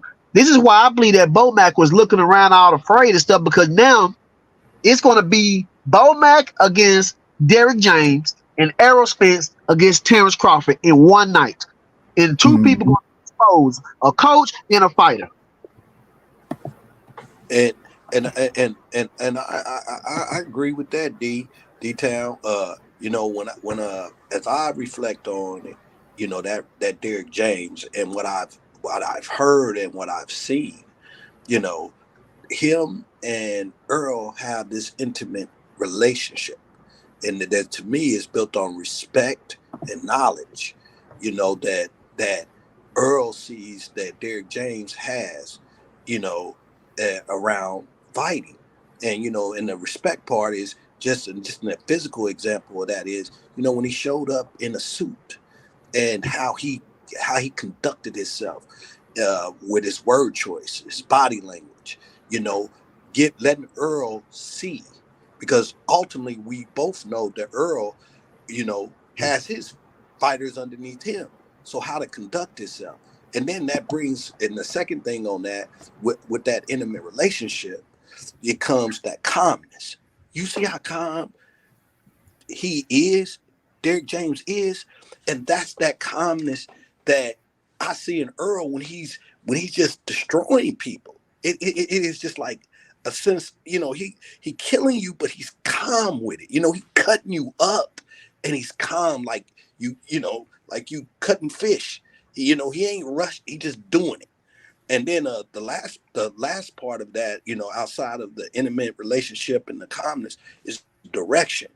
As has been stated, when I heard him speak, he could tell you. He started kind of telling you, what they gonna do. So that direction that he had, but when they got to Bomac, we just gonna beat them up. I could have said that. Anybody could say that. And so I just think from that intimate relationship, the calmness, the direction that Derrick James give, I just think that's a better benefit for EJ, during the fight. And as the fight goes on, if it goes, going to the later rounds. But you know what, too? There's one thing I want to say. Derrick James, I believe in Pool Kind of Boxing to tell me if this right or not, or any one of y'all. But Derrick James is the only trainer, right, for Errol Spence. And so he knows his fighter in out. Bomac has different trainers helping him. So he don't know Terence Crawford. I'm not saying he don't know him, but Derrick James has a better relationship and deal with Errol Spence all by himself. Charlo all by himself. So he knows these fighters from the top to the bottom, from the left and the right.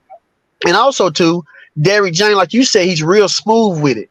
You got Bomac and Terence Crawford all rah, rah, rah, rah. I got to make a scene. You have Errol Spence and Derrick James always laid back and cutting people. You know what I'm saying? Showing you, how they overcome situations and battles by being relaxed. Terence Crawford get in that ring and act all rah, rah, rah. The dude will be laying on his back like one of those dead cockroaches when you hit him with that fly swatter and they on his back. I'm telling you. I think it's like Derrick James was saying. They recognize Bud Crawford athleticism. I think they recognize and they acknowledge that. But what Bud is going to be missing is the fundamental tools to make it through the fight. Once he don't have enough athletic ability to outlast Errol Spence Jr. fundamentals. You know what I'm saying? Because Errol Spence Jr. has athletic ability too, which is what a lot of Bud opposition was lacking in the fight against him. They couldn't move laterally like Bud to get away from his shots. They wasn't as agile as Bud. But EJ he's a big, tough, agile guy. You know what I'm saying? Somebody who has a lot of willpower, somebody who believes he can beat the shit out of Bud. And that's what was missing from a lot of Bud Crawford opponents. They were intimidated of his athletic ability. You know what I'm saying? When you stop playing basketball with other niggas that can jump up and 360 and do all that, you know what I'm saying? They're not worried about you being able to do it. So now we have he's on equal footing. You know what I'm saying? He don't have those advantages that he had over Hank Lundy, you know what I'm saying? Somebody who was like small. And let me see, Armando, let me get that super chat. Armando ends with that $5 super chat. He says, Pool, who would win a firefight? EJ, Bud, go toe to toe. My thing is, in a scenario like that, Bud may be able to beat EJ to the punch a couple of times, but the problem is EJ can take a punch. And see, once he takes Bud punch, he's giving his punches. Can Bud, and so it comes down to, can Bud take what EJ dish out? I think EJ could take what Bud dish out because he always puts himself. He wouldn't be a pressure fighter if he couldn't take those punches. So that's why he's always coming forward. When you come forward, you're going to get hit, and you expect to get hit. So in a firefight, I think Bud, that's when he opens up. That's when he puts it all on the line. That's when he takes his risk. You know what I'm saying? That's how he got Falumaloon against Green Machine. That's how he got decked by Gamboa. You know what I'm saying? So in a firefight, I think Bud is going to come out because I think his chin is weaker. I think his body's weaker. You know what I'm saying? I'm not saying his overall strength, but just he's not used to taking that kind of punishment. Go ahead, bro. I think Derrick James he going to Armando's question. I think Derrick James trained his fighters to not even get into that kind of stuff. You know what I'm saying? Not to even engage and to stay fundamentally sound. You know what I'm saying? Not to get into a firefight. You know what I'm saying? See who can just land the most punches and just go crazy. You know what I'm saying? Because you're gonna leave yourself open to get caught. You know what I'm saying? And that's what happened with a lot of those people that Terence Crawford faced. You know what I'm saying? Is they end up in, like, when you watch Terence Crawford knockouts, it's because them niggas get into a firefight. When you see Errol Spence knockouts, is they well-placed punches. You know what I'm saying? On those folks. It wasn't no firefight. Those dudes were trying to cover up and they was trying to defend it or whatever. And they swung back between punches. They did everything. A lot of stuff that their coaches asked them to do.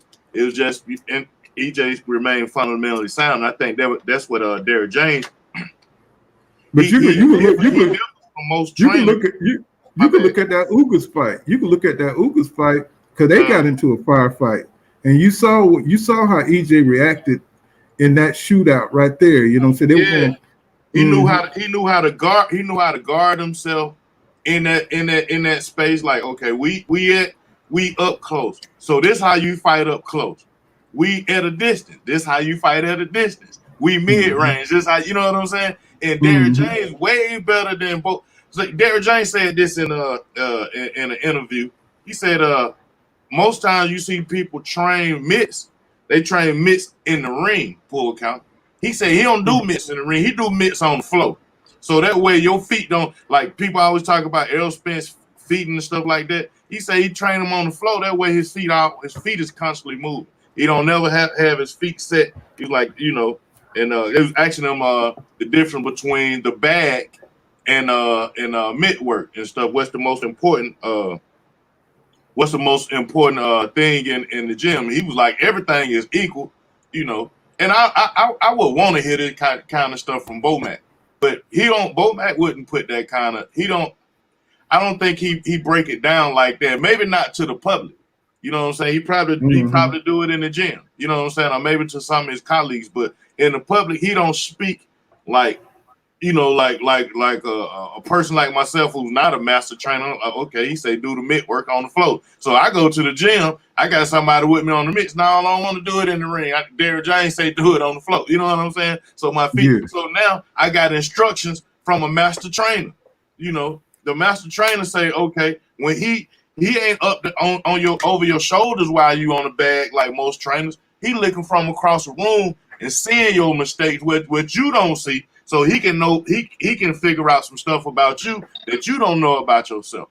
You know, so that's the thing that I see, that the difference I see that Derrick James has over Brian McIntyre, but I think Bomac, as far as he got a deep gym. You know what I'm saying? That gym pretty deep, you know. But it's just a whole bunch of trainers over there. D-Town, to answer your question, Errol Spence them do have they have more trainers over there, but Derrick James, he say he choose to work everything out with Errol Spence and Jamel, but they do have more trainers over there. Yeah. Okay, that sounds good, but you know, like I said, a lot of people is overlooking things that Errol Spence is doing to look at what Crawford is doing. But see, that's if they're training for Errol Spence, who don't have skills, who one-trick pony, who's flat-footed, they already lost the fight. I'll be telling you right now, they lost the fight already. So Errol Spence in the trenches, if they was going toe-to-toe, Errol Spence could block, he could parry, he could roll with the shots. So that means that he could stay inside without moving outside, like Terence Crawford would do.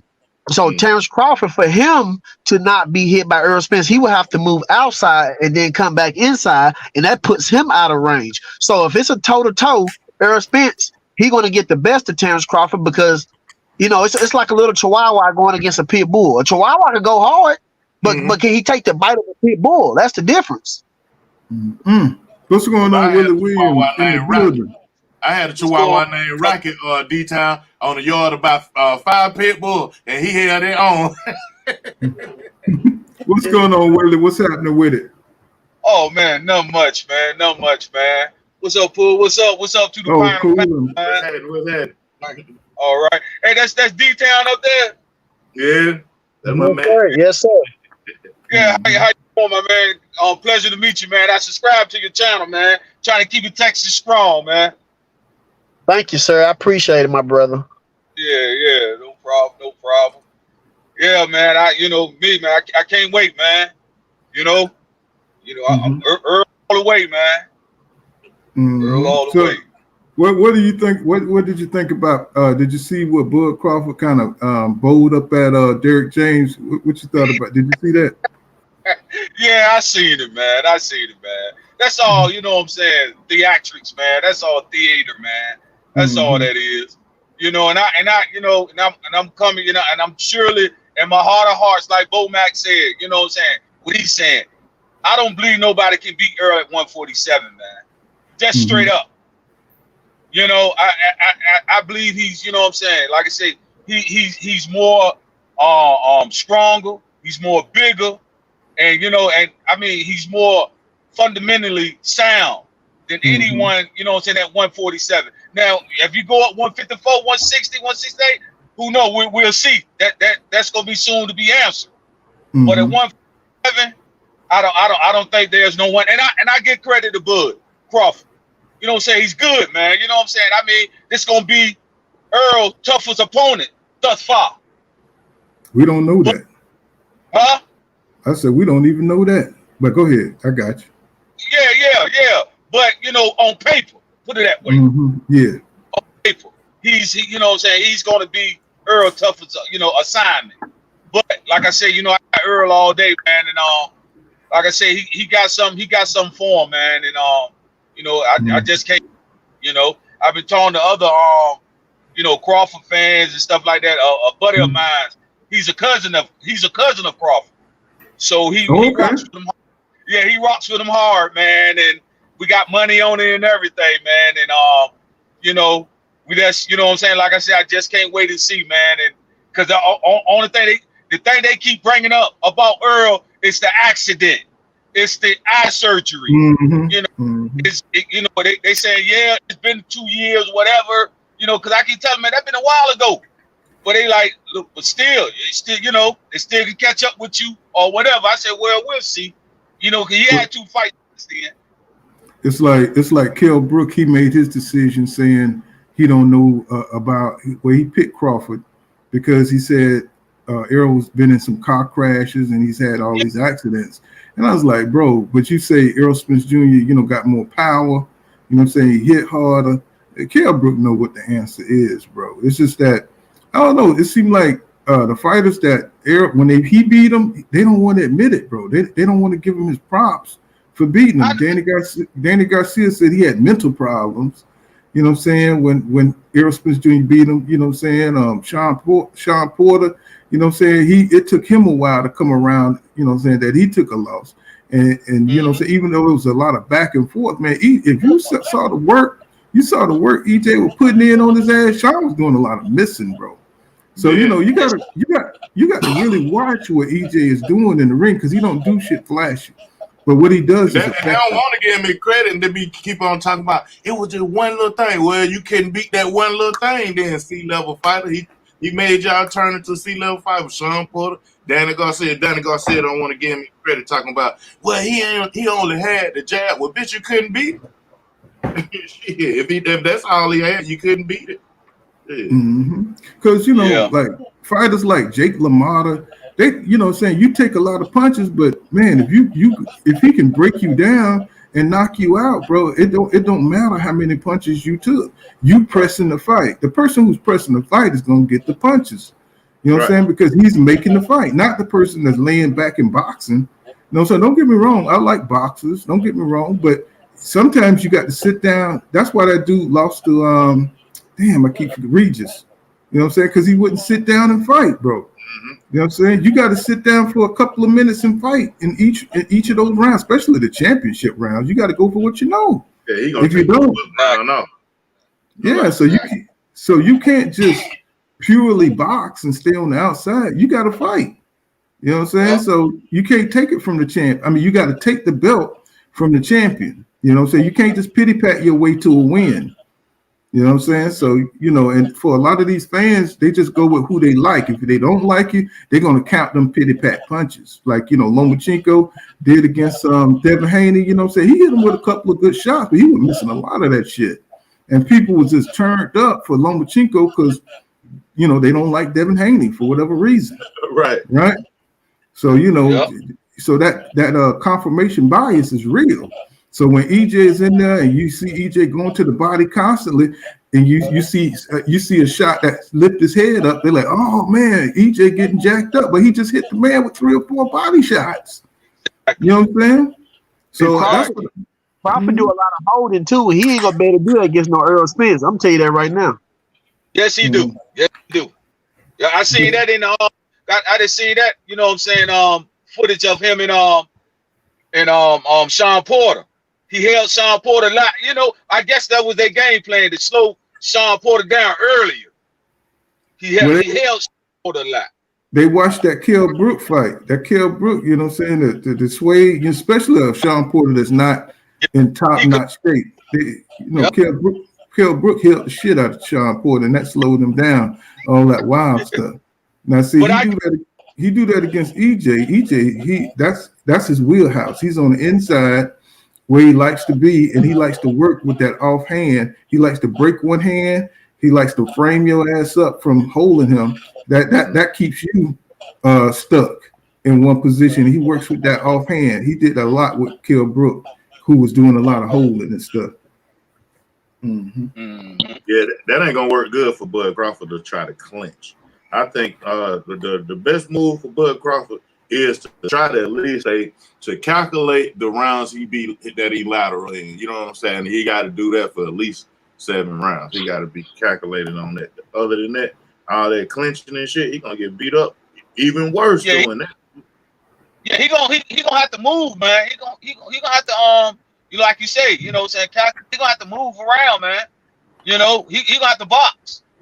And the rounds he sit down in, that's the thing he gonna have to be calculated on, because the rounds he don't move in, EJ gonna take advantage of that shit. You know what I'm saying? And you know, how does boxing work out for people that fight Errol Spence Jr.? How does boxing work out for them? It don't work out. It don't, bro. No. You got to fight Errol Spence Jr.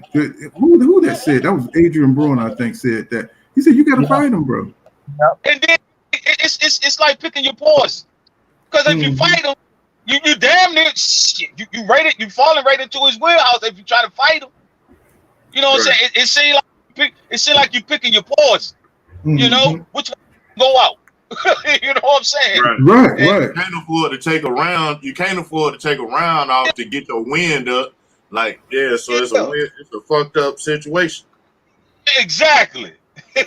Exactly. That's why we concentrate talking about punch output, because one thing about it, EJ coming from having an Olympic background, he understands that he's got to score points, and that's why he's so active. That's why his work rate, he's constantly scoring. You know what I'm saying? Whereas Crawford is he's going to be laying back trying to get in good shots. So if he get in 1 or 2 good shots around, that is not going to supersede, you know what I'm saying, 25 shots that he may take in that round. So exactly. So it's like you said, it's going to be he's going to get to a point where he's going to get desperate in the fight, where he's going to have to make up, and that's when Crawford usually pulls it out. He's usually able to overcome and overwhelm his opponents by, you know what I'm saying, his style, countering, and then he turns up in the 9th or 10th round and get their ass up out of there, you know what I'm saying? But he won't be able to do that with EJ. He's going to be so fucking far behind, but he's going to be, if EJ lands on you enough, you're going to be broke down to the body. You're going to be like Chris Van Heeren. You're not going to be able to have enough energy. See, because if you talk to a lot of guys who fought EJ, by the 5th or 6th round, they don't have the energy, bro, because he done went to the body so much. He done invested in the body so much, so you don't have that energy in the second half of the fight. A lot of the opponents, I'm saying, you pro fighters, y'all don't know what he's doing. You know what I'm saying? They didn't know why he kept going to the body. They was like, what is he doing? Well, then by the 5th or 6th round, they said they didn't have no energy. They couldn't make it. So he was investing into the body, and that's what he's going to do to Crawford. He's going to invest to that body. You know what I'm saying? He's probably going to get hit, but see, he's going to be testing that power. EJ likes to test your power, but see, so he can take a punch to give his punch. You know, going to that body. Look how he did Ugas, just beating up his hips, working on that body. You know what I'm saying? Derrick James said, you got to tear this guy down. Now for Crawford, you know what I'm saying? I think it's going to be easier work. I know people like, damn, you know what I'm saying? But I think it's going to be easier work because he don't have the punch resistance that Ugas has. He don't have the punch resistance Kell Brook had. You know what I'm saying? So it's going to take. I don't think it's going to take as long to break Bud Crawford down. I really don't. I have a question, Poole. Right now, do you think who you think the better fighter right now? Crawford or Ugas? I think Crawford's better. I think Ugas took a lot of damage. I think Crawford. I think he's better, but I think if he would have fought him when he fought Manny Pacquiao, it would have been a close fight. But that would have been a good fight to see because Ugas, like Jose Benavidez, is a lone fighter. He's a big fighter, and he could do more things than Jose Benavidez. He's got both his legs, you know what I'm saying, and he got punch resistance. So that would have been a good one to see. That's why I think Bud Crawford stayed away from Ugas because he was too dangerous. You know what I'm saying? Let's see, Armando Ian, thank you for that $5 super chat. He says, Poole, I think that in this fight there will be a Hagler or Mugabe moment when EJ and Bud are not going to be willing to take a step back. That's for sure. Because one thing about Bud Crawford, once he get hit, he want that lick back.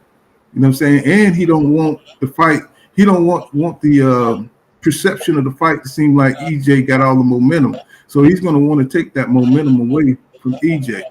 And that's going to be, I think, his downfall. I think that's going to be his downfall. Go ahead. D-Town gone.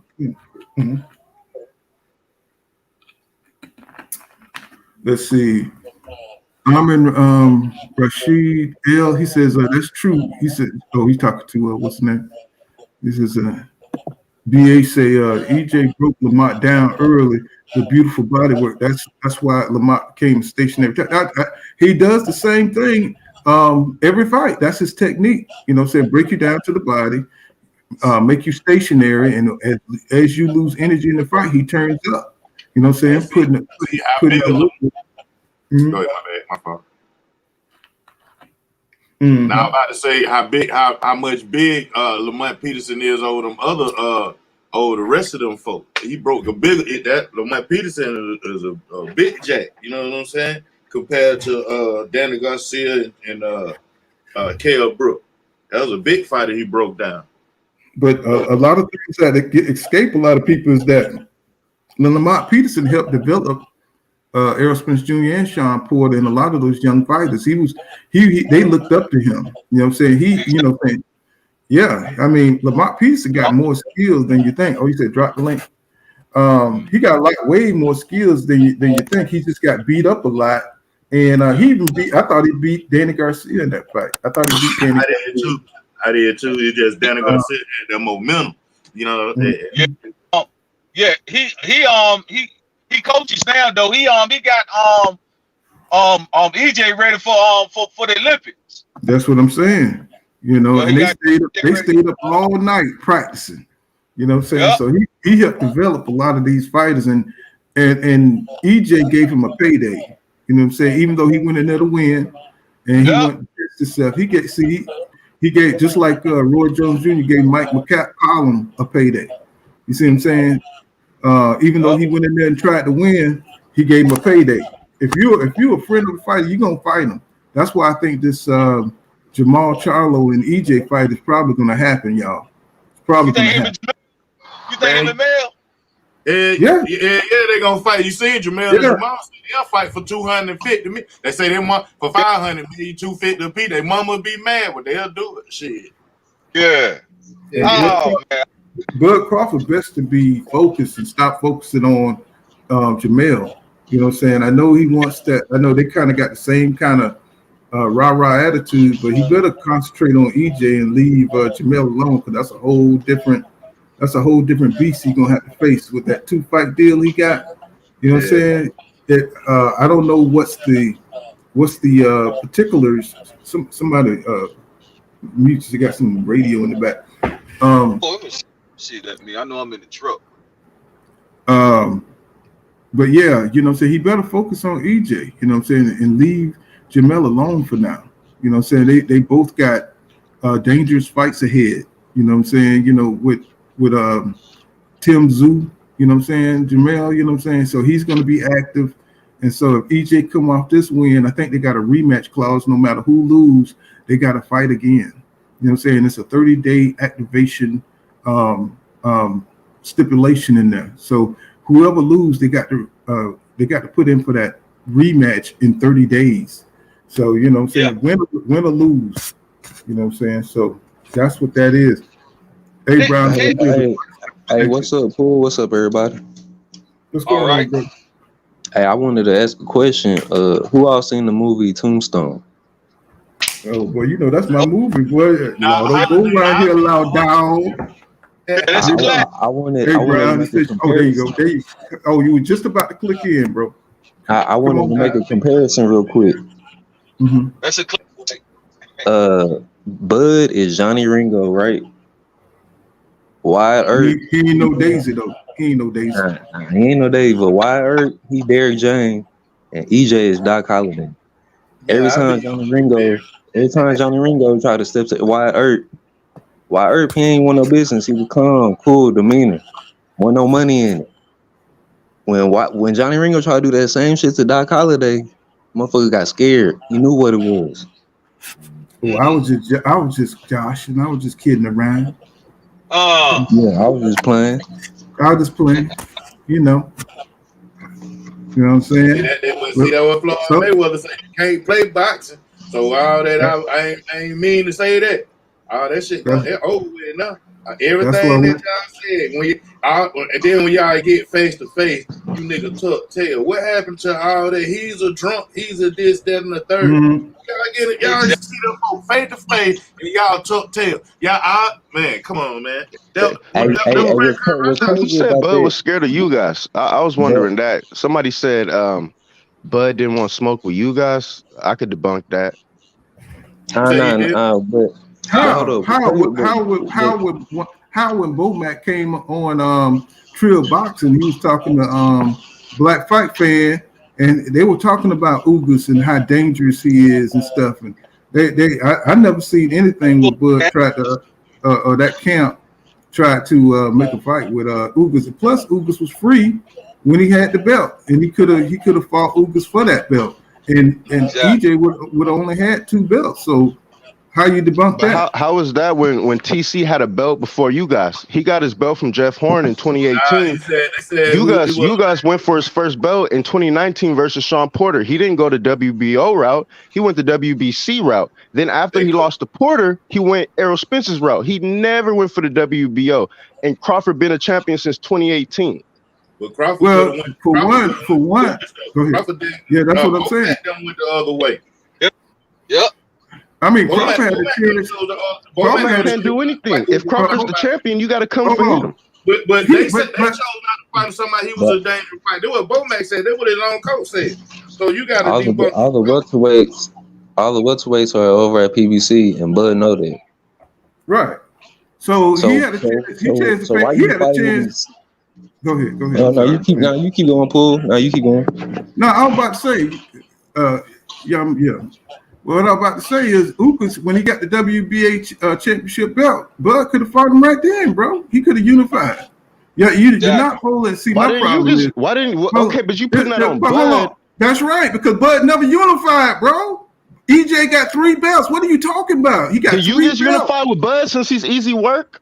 Man, bro, come on, man. You're not holding a man accountable for nothing. How am I holding him accountable if he had a belt before you guys and you guys didn't go after his belt? It don't matter what Bomac said. You guys had a belt, bro. I mean, he didn't. You guys did not have a belt before Crawford, bro. Let me get this ass. Why do it matter? He had a belt though. He had a belt at that time when he was free. You talking about he got a belt first? He just yelling. He's not. See, one thing Crawford fans do is that they never answer the goddamn question. They just stick to the delusion shit that they're talking about. If he wanted to fight Ugas, he could have fought Ugas, bro. He did not want to fight anybody. He didn't want to fight anybody. He could have fought anybody. He could have fought Danny Garcia when he came up from Undisputed. He had the golden ticket. He could have fought EJ. You know what I'm saying? He had the golden ticket. You know what I'm saying? He could have went to the IBF and fought EJ. He could have fought anybody. He didn't try to fight none of those guys. He went to the weakest link. He went to fought Sean Porter. But they never hold him accountable. They always put it off on, just like females, so they put it off on you and never answer the fucking question, bro. It's answer the question. He had a belt before Ugas. Yeah, Ugas wanted to fight him. Y'all chose Sean Porter. He called that EJ too. Yeah. Back then. He called that EJ too. Just like Boots are calling out both of them, but they don't hold Bud accountable for nothing. They can't do it. You know what I'm saying? He's a special fighter, bro. He should be fighting the top guys. What is this thing about a fighter got to come after you? You should be coming after the fighters, bro. You should be coming after everybody, not just sitting at top rank, resting on your laurels, fighting motherfuckers like David Avenesian and fighting these little B-level fighters. Bro, you got to hold him accountable for that. You know what I'm saying? He didn't fight none of the top fighters at 147. All that just yelling about who got a belt before who, look what the nigga did. He didn't do shit. He sat on that WBO and he laid back and he didn't fight nobody good, bro. So what are you talking about? You don't just come in here yelling, who got a belt before. That don't matter, bro. Look what he did. He didn't try to fight nobody. You know what I'm saying? And he would have been held in high regard if he did fight Ugas back then, or if he did fight Manny Pacquiao, or if he did fight somebody that was an A-level elite fighter. Don't go fighting Jose Benavidez, an unknown, somebody who was shot in the leg. You know what I'm saying? Don't go fight a Jeff Horn who slid by Manny Pacquiao. Don't go to the path of least resistance. You go to the strongest fighters. That's how you get your recognition. Let me jump on that. Him saying that Bud got a belt first, that don't help his argument, because wouldn't Bud have to send Ugas a contract? They just throw nonsense up in there. He just debunked his whole argument. Wouldn't Bud have to send Ugas a contract if he got the belt first? But check this out. Ugas was calling him out before he fought Manny Pacquiao. Yeah, these Buffalo is crazy, man. Ugas don't have a platform. He don't have a network. You know what I'm saying? Bud just sit back and let his fans do all the stupid ass arguing. You know what I'm saying? That he had a belt first. Bro, that don't mean nothing. He ain't making no offers. He ain't no, you know what I'm saying? He could have went to the PBC and fought all them dudes. Hold him accountable. Only fans Bud mess with are the fans in Omaha. He don't even mess with American fans like that. If it's outside of Omaha, he said it on the K Abdul interview. He said I mess with UK fans. You know why? Because they co-sign everything he do. They co-sign on him not going after the best fighters. They co-sign him sitting there and just let this fighting the dudes that are top ranked put in front of him. That's why. Anybody else hold them accountable for going for the best fights. Bro, if you don't go for the best in the division, you're not pound for pound number one. You know what I'm saying? You can like who you like. Just say you like the nigga. That's it. Yep. You know what I'm saying? You know, don't sit up here and cap like this dude tried to challenge everybody for 5 years. That's bullshit. We follow this sport. What are you looking at? We follow this sport just like you follow it. Don't be talking about he got a damn belt before. What, bro? What does that mean? You know what I'm saying? That don't mean nothing. You see Boots out here. He fought David Avenesian instead of fighting Boots Ennis. I mean, I understand the move, but he could have fought Boots. Boots would fight anybody, bro. He's been calling out EJ. He's been calling out Bud Crawford. But when you broke negotiations out from Errol Spence Jr., you went and fought some weak ass dude. You could have fought. See, if he would have fought Boots Ennis, then I would have said, "Damn, Bud Crawford is that nigga. He real." He's bringing that smoke. If he would have went out there and fought, even if he would have lost the Boots, I would say I would have respected it more than fighting a damn David Avenesian. Even if he would have fought Danny Garcia, but he tried to lowball Danny Garcia. But I'm just saying, if he would have fought one of them dudes instead of fighting David Avenesian, if he would have fought Keith Thurman, and went out there and whipped Keith Thurman ass. If we would have fought Danny Garcia and whipped his ass out of negotiations, I wouldn't have looked at him the way I'm looking at him now. He went and fought David Avanesian, bro. That's a fringe opponent. That's a fringe opponent, right? Let me jump in there real quick, Paul. He gave David Avanesian a payday. Right. Yeah, I hear you, bro. I just be that shit. I be like, yeah, that's the only thing. That's the only thing good I can say about that. He gave another fighter a payday. Yeah. I was like, they just bringing these weird arguments to it, and I'm like, bro, just look at what the man did. What are you talking about? Just use common sense. The man didn't want no smoke. You know, all you could sit here and I could say, man, I want that DJ Black Charm smoke.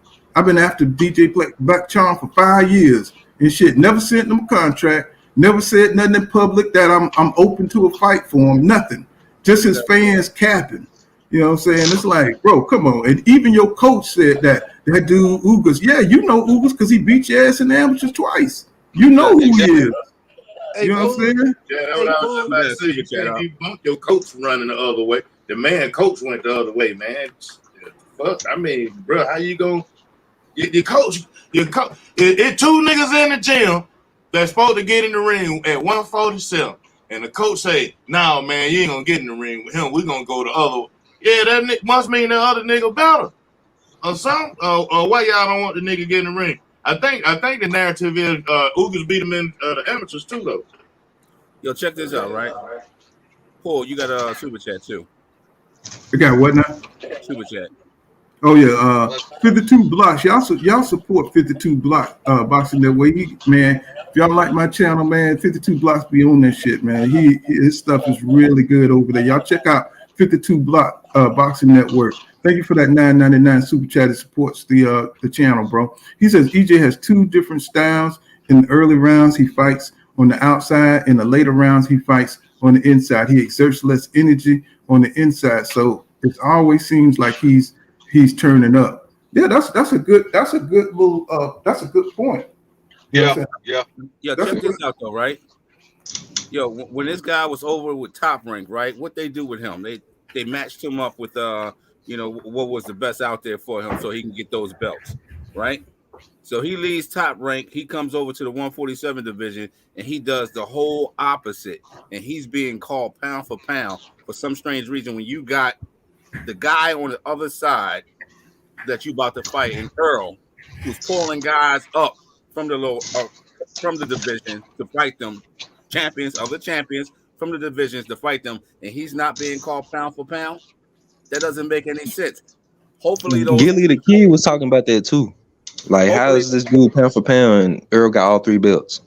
Hopefully those dudes out there that's backing him take a look at that. The fact that he went the whole opposite direction with his competition instead of going for the champions. Like Floyd Mayweather, he went for the champions. He was pound for pound. Errol Spence should be called pound for pound. He's going for the champions. But Terence Crawford is going in the opposite direction, and he's still being called pound for pound. You can't be called pound for pound fighting that level of competition when you have a perfect example of what you should have did.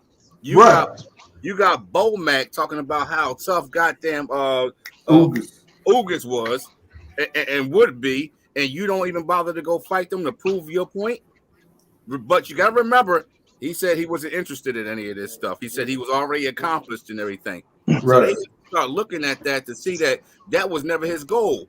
Him getting into this fight. Earl just had an interview the other day where he said he gave this man more money, and the interviewer asked him about the $1 million bet. He said, "The hell with that $1 million bet. He got more than that from me." So hopefully they'll start looking to see that this guy's only taking his fight right now because he's getting he's probably getting a nice percentage better than what he was getting before.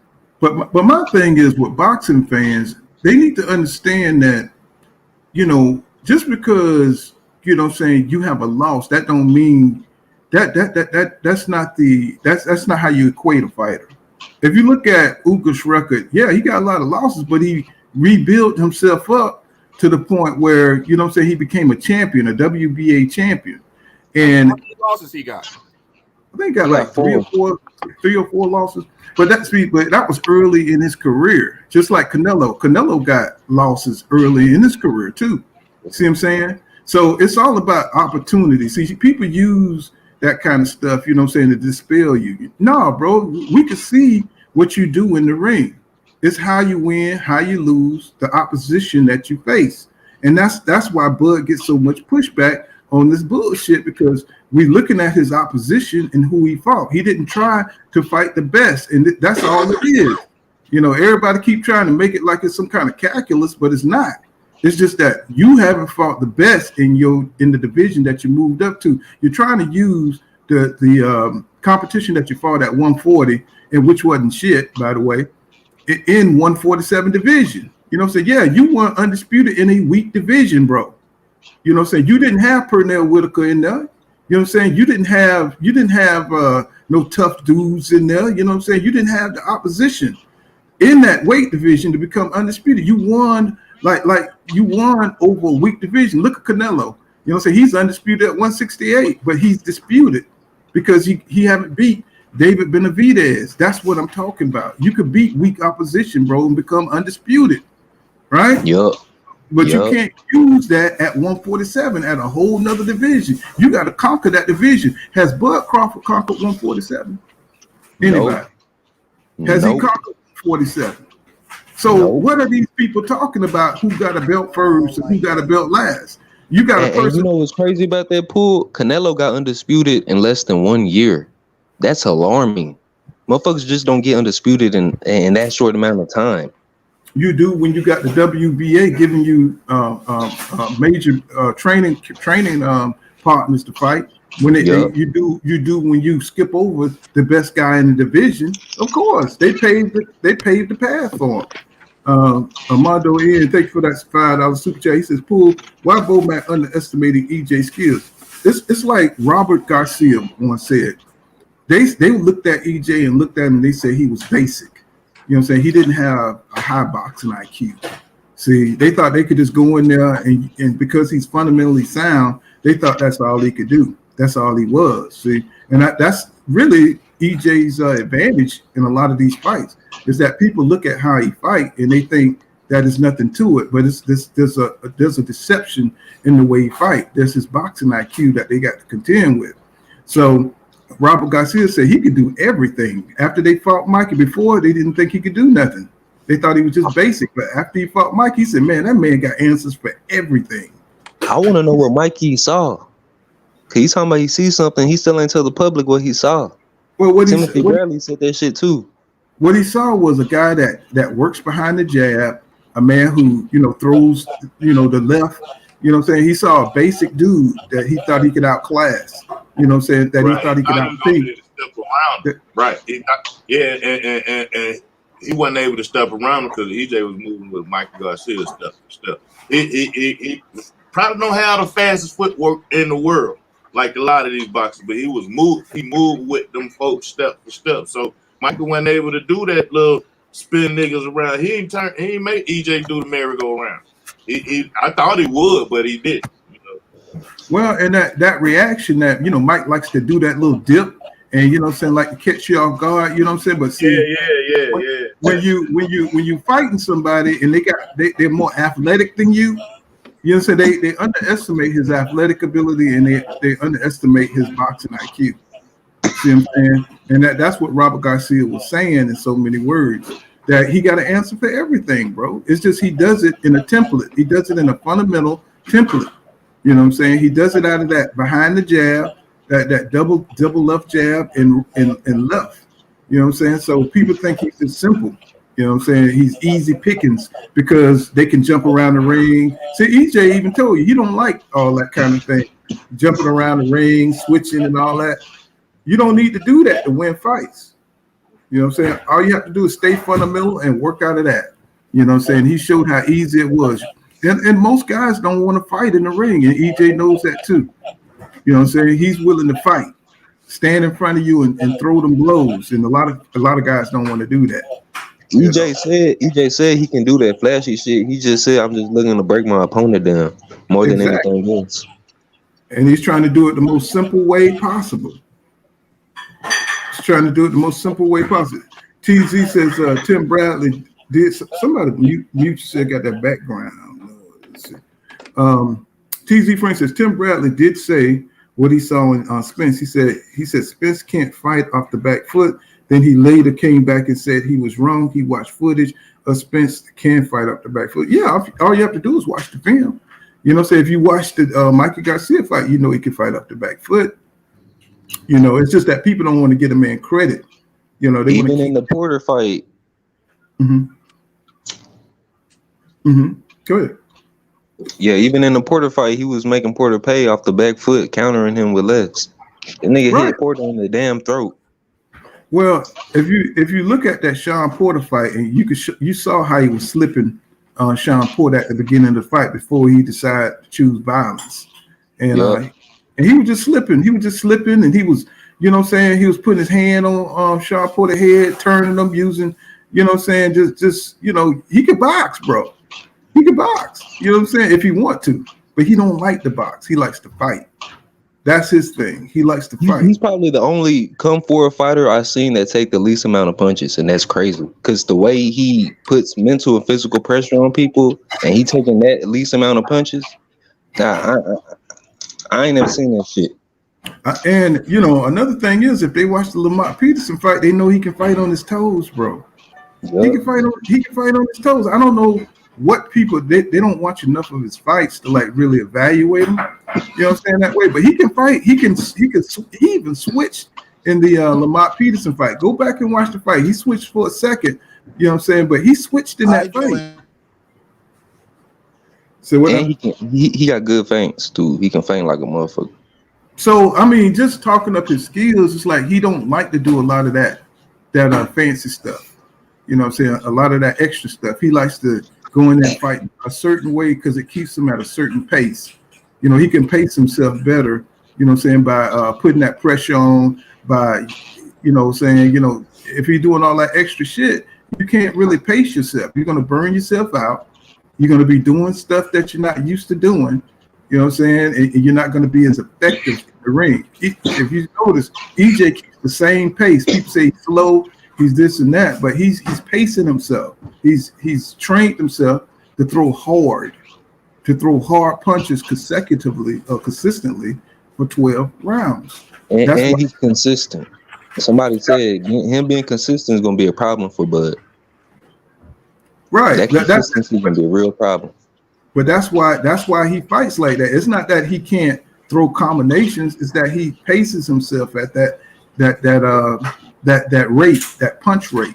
So he can throw what he's throwing. He can throw 80, 100 punches around to the way he used to throwing them. But if you're going in there and you just sporadically trying to, you know, throw 50 combinations here, you know, you're trying to throw 14 combinations there, that's putting you off pace.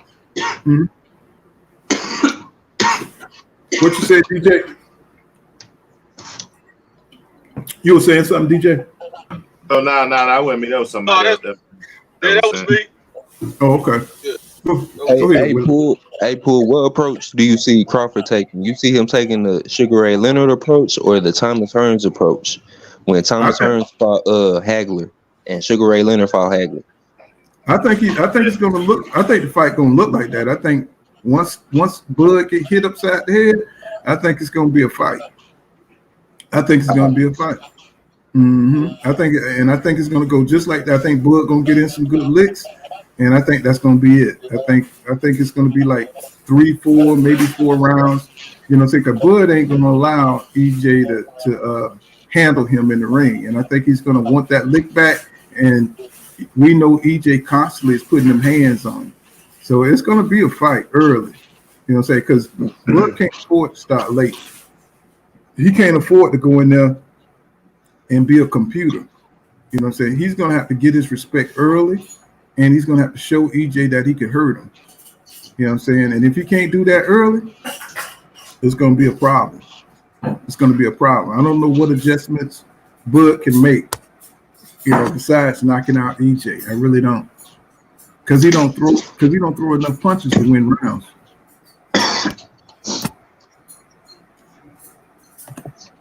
But maybe he'll surprise us. You know what I'm saying? Lord Scotty says, man, Spence fans would say, oh, man, get the hell out of here, bro. It's like, hey, why you even bring your ass up in here to Spence fans to say anything? Get out of here, bro. It's like, hey, Pooh, I got something to say. It's an unpopular opinion. I feel like the EJ that fought Ugas was probably like the worst EJ I've seen in a while. Like, I seen better EJs. Like the EJ that fought Daniel. Oh yeah. He said he said himself that he was a rookie. He like, man, I made a whole bunch of rookie mistakes, man. But And if you see in that fight closely, I've never seen EJ dip like that in any of his fights. well, you know, not that much. well, the thing is, you know, it goes case by case. You know what I'm saying? It depends on who he's fighting. You know what I'm saying? And that's what Crawford fans, that's a point that they got, is that Crawford ain't going to fight Spence the same as he fought Porter, but he fights the same way every fight. Right. He fought David A. nearly the same way he fought Porter. Mm-hmm. He fights the same way every fight. You know what I'm saying? He's a counterpuncher. It ain't too many different ways. You know what I'm saying? You rarely see Bud press forward on anybody. You know, the only time he press forward is when he got you buzzed, when he catch you with something. And that's when he comes forward. You know what I'm saying? So if he can buzz EJ, I can see Crawford coming forward and trying to go for the knockout. Well, he is. That's what he's going to do. You know what I'm saying? That's what he's going to do. You know, if he ever gets EJ in trouble, he's going to shoot his whole wad. He's going to throw everything, because that's his chance to win. As far as 12 rounds, I don't see him being able to pivot for 12 rounds and trying to pot shot EJ for 12 rounds. That's out of here. You know what I'm saying? Because EJ gonna be eating that body up. Yeah, Hagler, man. Hagler, he went in the fight. He wanted Sugar Ray Leonard to fight him. And Sugar Ray Leonard wasn't gonna win in no fight with Hagler. We all know that. Hell no. And you know, it's questionable that Sugar Ray with the little flurries, the little 30 seconds. If you notice his corner, they were saying 20 seconds or 30 seconds, and he'll go into the little flurry to try to steal that round. And that's what got him by. You know, Hagler should have known that shit though. He should have been like, okay, it's 20, 30 seconds. Let me go ahead, fight fire with fire, but shit. But if you look at that fight, man, Hagler had Sugar Ray Leonard on the ropes punishing him. But you know, back then they didn't count body shots like that. You know what I'm saying? Unless you just got knocked out, they didn't really count body shots like that. Damn. They really didn't. You know what I'm saying? Because if you counted those body shots that Hagler put on Sugar Ray, he was dying. Even Sugar Ray Leonard said he was dying. But Sugar Ray Leonard had grit, man. He had grit, and he could throw punches and punches that looked flashy, even though they wouldn't hurt. Mm-hmm. But you know what though, Paul? But for some reason though, Hagler didn't really seem himself that fight though. You know, he didn't what now? Sugar Ray, he didn't. You know what I'm saying? He didn't. You know, it seemed like he wasn't himself. He wasn't, because just like Crawford, it was that pride shit. It was that pride shit. He really wanted to beat up Sugar Ray Leonard, and once he seen Sugar Ray Leonard movement, he wasn't there to fight. You know, he was pissed. It was a psychological battle. He was trying to get Sugar Ray Leonard to stand there and fight him, and Sugar Ray Leonard was shaking his head. No, I'm not doing that. He was talking about, come on, bitch. You gonna run like a bitch? That's what he was saying. You know what I'm saying? And Sugar Ray Leonard was shaking his head. No, I'm not standing in front of you. I'm finna do this flash job on your ass. And you know, Hagler, he really wanted him to fight like Hearns did, and that was a no-win situation for Sugar Ray Leonard, and he knew it because he lost to Durant. At that time, how good was Hagler's like cutting off the ring? Like he was able to do that shit, right? Oh yeah. It's just that Sugar Ray Leonard was exceptional. Yeah, you know, and he did cut the ring off. He took his legs away from. It's just that Sugar Ray Leonard would come out of that clinch throwing shit, 4, 5, 6 combinations and shit. You know what I'm saying? And that's how he won the fight, with those flash combinations. He could throw punches in bunches. You know what I'm saying? And he'd be catching Hagler, but they wasn't hurting Hagler. And then the crowd plays a part in that too. Yeah, Right. yeah. I think Errol Spence way more defensive, and Terence Crawford might be a rock socking robot, but I think Errol Spence way more defensively sound than what those guys was back then. Like, we would want to see them niggas go in there and just slug it out. That man finna go in there and beat Terence Crawford ass, man, with guard. You think he better? You think he better defensively than Marvin? Yeah. I was just finna say that. I think Marvin was just took all that punishment. Y'all gotta remember, Errol Spence ass ain't been down. I don't give a damn about that. The 2-piece Uga sent him back to the rope type shit. His gloves ain't touched that canvas. Right. If your gloves ain't touched that canvas, I don't consider that shit a knockdown. I'm sorry. I'm gonna tell you what we got to look out for EJ. EJ loses focus. He gets bored. He gets bored in fights. Now, I don't think he'll get bored with Crawford because he really wants to hurt Crawford. He know what's on the line in this fight. I don't see him getting bored. But he gets bored when it comes to boxing. You know what I'm saying? And that's when he gets caught with certain shots. You know what I'm saying? And that's when Derrick always tell him, stay focused, man. Stay focused. You know, so he got an issue with his mind not being on the fight. You know what I'm saying? So, you know, we got to see, you know what I'm saying? Because Crawford can lull you to sleep, because he's not going to come in there like that. He's not going to put that pressure on EJ like that. So EJ's going to be bored. He can lull you to sleep, you know what I'm saying? By staying on the outside, he can lull you to sleep, because EJ's going to have to initiate. He's going to have to initiate time and time again the action in the fight. You know what I'm saying? Bud is not going to initiate shit. You know what I'm saying? He's going to try to kick back and wait for you to come forward so he can, you know, work off your mistakes. You know what I'm saying? So that's you know, that's just how Crawford fights, you know. Now, I'll be surprised if he pressed forward. That's going to make this shit electrifying. If he tries to press forward, and if he try to press forward, that would be the end of, I believe, Crawford. I believe that. I mean, if he could catch EJ with a temple shot, or try to catch him with a shot that can incapacitate him, you know what I'm saying? I think that's his best bet. You know, all that boxing shit, I don't think it's gonna work. I think y'all go. Y'all go. All right, or trying to, you know what I'm saying? I mean, for him, or trying to catch EJ coming in and coming out. Yep, I think that's his best bet. Trying to pick him off that way, you know. But I mean, once he get in there, it's you know what I'm saying. Once EJ get in there inside, it's game over pretty much. You know, I mean, it's too EJ. Well, when he clinching, he got that clinch thing he like to do. You know what I'm saying? Yeah. And that's going to save him a few times in this fight, because you know Bud's strong as shit. He can clinch. You know, I think EJ gonna break that shit. You know what I'm saying? And work with the offhand, but it's gonna keep. Bud knows how to turn his back towards the center of the ring. Bud got a wrestling background. That's what they say. So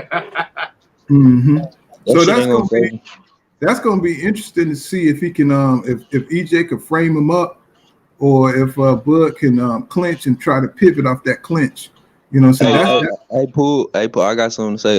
What Derrick James said is that we training for like different scenarios. So like, say if like Bud presents us this problem, we gonna be ready for that defensively and offensively. So like, what he basically said is like, we doing simulations on what the fight's gonna be, or like how they're gonna like, I don't know, like he really like looking at different scenarios on what like Bud's gonna bring.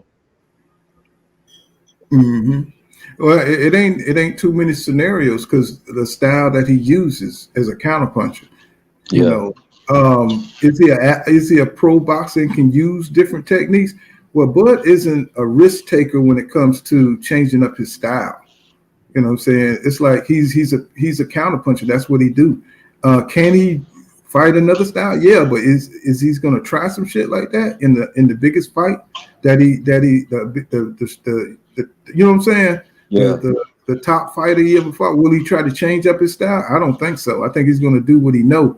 And usually when you fight somebody that's like a rival or somebody that has a chance to beat you, you're not going to switch up what you're doing. You know what I'm saying? You're going to go with what you know. Exactly. Because Deontay Wilder tried to change his tactics against Tyson Fury. And what happened? He went back to what he knew. He went back to what he was throwing solar plate shots early in that fight. And I was like, what the fuck? I ain't never seen Wilder do that. And then he stopped doing that shit. And he started getting wild. Right. You know what I'm saying? Because the best way to beat a boxer is to fight. You know what I'm saying? We seen what was his name? The guy who fought Vernon Forrest. What was that guy name? Carlos Mayorga. Mayorga. Yeah. Oh. Yeah, we saw. We was like, I thought going into that fight, Vernon Forrest was gonna whip his ass, bro. Yep. And Mayorga came in there with that weird ass. You know what I'm saying? That weird ass. I can't even describe it. That nigga just fighting. That nigga he was like a Tasmanian devil, and he was. What's that McDonald's shit? He was fucking him up, bro, in the fight. I was like, wow. Sugar Shane took that shit though. Sugar Shane took that shit from Mayorga though. He had that right, and Oscar De La Hoya beat his ass too. They whipped his ass. They beat the shit out of him. Right, you know what I'm saying? But it was just Vernon Forrest. I mean, Vernon Forrest could beat Shane and Mosley, but he couldn't beat Mayorga. Right. Mayorga was disrespectful, man. He slapped Mosley wife's ass and shit. Mosley was not playing that, man. That shit was orchestrated. That shit was orchestrated. You know, so they were trying to make the fight. You know what I'm saying? You know, but then Sugar Shane Mosley went against Vernon Forrest, and Vernon Forrest beat the shit out of him. You know what I'm saying? So, and this was when Shane Mosley was the shit. This when he was coming up for 35. You know what I'm saying? This was when he was lightning fast, and you saw what he did to Floyd. I don't know why he fought Winky. I don't know why he fought Winky Wright at that time. It was a horrible matchup. Mm-hmm. I think that was Shane Mosley first loss against Vernon Forrest. It was. I think he went. I think he had two. That put Vernon on the map. Yep. And you know the thing about that, Sugar Shane Mosley was still a great fighter. He had a loss, and he was still a great fighter. Yeah. Yep. Yeah. But you saw how limited what his limitations was. You know, you saw his limitations after that. You know, because Vernon was a long ass dude. You know, but you look at Mayorga, that didn't matter. You know what I'm saying? He was a little Tasmanian devil, just a wild ass dude. So he just couldn't use his fundamental style. It just didn't match up well against him, you know. Like what's his name? Madonna. You know what I'm saying? Going against Floyd. That shit was, but Floyd is on another level. You know what I'm saying? When it comes to tactics in the ring. So, you know, he's got that Philly shell, you know what I'm saying, that helped him with Madonna. So, you know, these guys that come out that box but not only that, my fault, Paul, but not only that, what really helped Floyd was that solar plate shot. That slowed Madonna down. Mm-hmm. Well, what happened was Bud he stayed off the ropes. Yeah. You know what I'm saying? Mayweather stayed off them damn ropes and went ahead and boxed his ass like he's supposed to. You know what I'm saying? You know, Mayweather, when he gets lazy and he just wants to take some energy from you, he goes to those ropes and get in the Philly shell and let you throw your little load. You know what I'm saying? So he's a smart ass dude, bro. That dude is so comfortable in the ring. So BA says Bud's style is passive aggressive. So he sits back, studies your patterns and power, then attacks accordingly. Exactly. You know, but see, you got to have. But see, his opponents, the type of guys that he fought, they allowed him to do that. They allowed him to do that. You know what I'm saying? Fall back and study it. EJ, he don't do that. He stays in your chest, keeps you fighting keeps you working. 3 minutes every round to weigh you down. So he's trying to break you down. So they got two different tactics. Bud's trying to get you up out of there. EJ's trying to break you down and wear you down. So, so we got to see who can impose their will on the fight. What's going on, Real Spill, Midwest Boxing Talk? What's happening, bro? But that's what that is, you know what I'm saying? So So what's that amnesia fight? He, like I said, he followed Bud around. You know, but he's not on the level as Earl. You know what I'm saying? But he followed, you know, Bud around and I guess we're trying to smother him. But you know, like I say, at the end of the day, the skills, you know, I guess Bud's skills came. You know what I'm saying? You know. Yeah, David didn't know how to cut that ring off, man.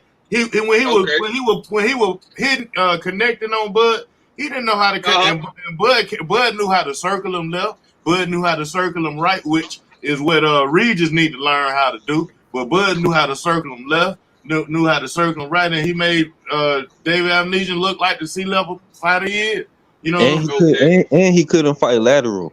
Like he was just vertical all the whole damn fight. Yeah, but this is where Bud is so successful. He's able to stop fighters from attacking him. He's able to use his pinpoint counterpunching. Let me see. Somebody got background. All right, no problem. No problem. That background on it. No problem. I feel like I should send you a check. Nah. Okay, Bud's success is he's able to slow fighters down so he can think his way through the fight. And I think EJ is going to take that away from him. He's going to just have to fight. He can't, he's going to take that boxing ability for him to sit back and calculate and do pot shots and stuff like that. He's going to take that away from Bud. And that's going to be, Bud not having that ability is going to take away. He's going to have to make an adjustment. And that's the fight. That adjustment, all I can see is him fighting in the pocket. And then, once EJ gets close enough, start taking them hips away from him. You know what I'm saying? I just don't see a way for Bud to win this. I really don't. The only way he can win, I think, is to knock out EJ. That's the only thing I can see. What's going on, A1 Hoop Zone? What's going on?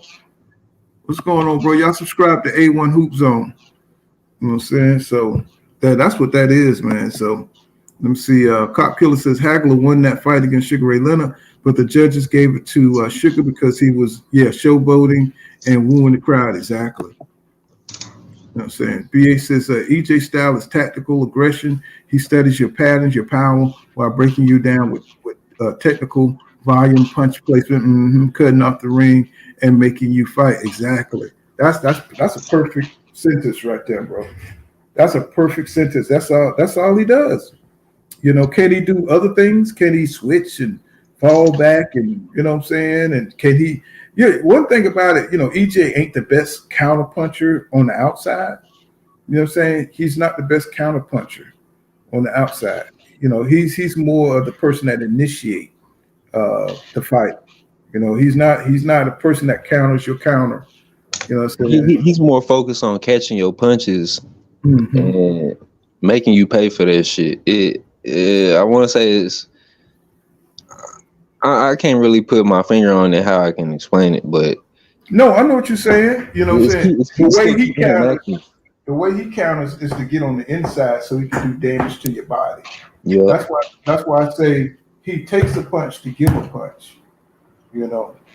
So that's what all that feeling your power from his opponents is all about. He can roll with punches too. Sean Porter alluded to that on his show. And they were talking about who's better defensively. I think Sean Porter would be an excellent coach. Coach. Better than his daddy, I believe. Oh yeah, because he ain't gonna be in there, talking to you like a boy and disrespecting you, and you know what I'm saying. Kenny Porter, but I'm surprised Sean is okay. You know what I'm saying? He's just one of those overbearing ass parents and shit. Brian Bradley says this has been a blessing pool. Oh, no doubt, bro. We be getting down up in here. We be trying to break it down. You know what I'm saying? So we be looking at the fight. What y'all think about that goddamn David Morrell and David Benavidez? What y'all think about that? And we got Carlos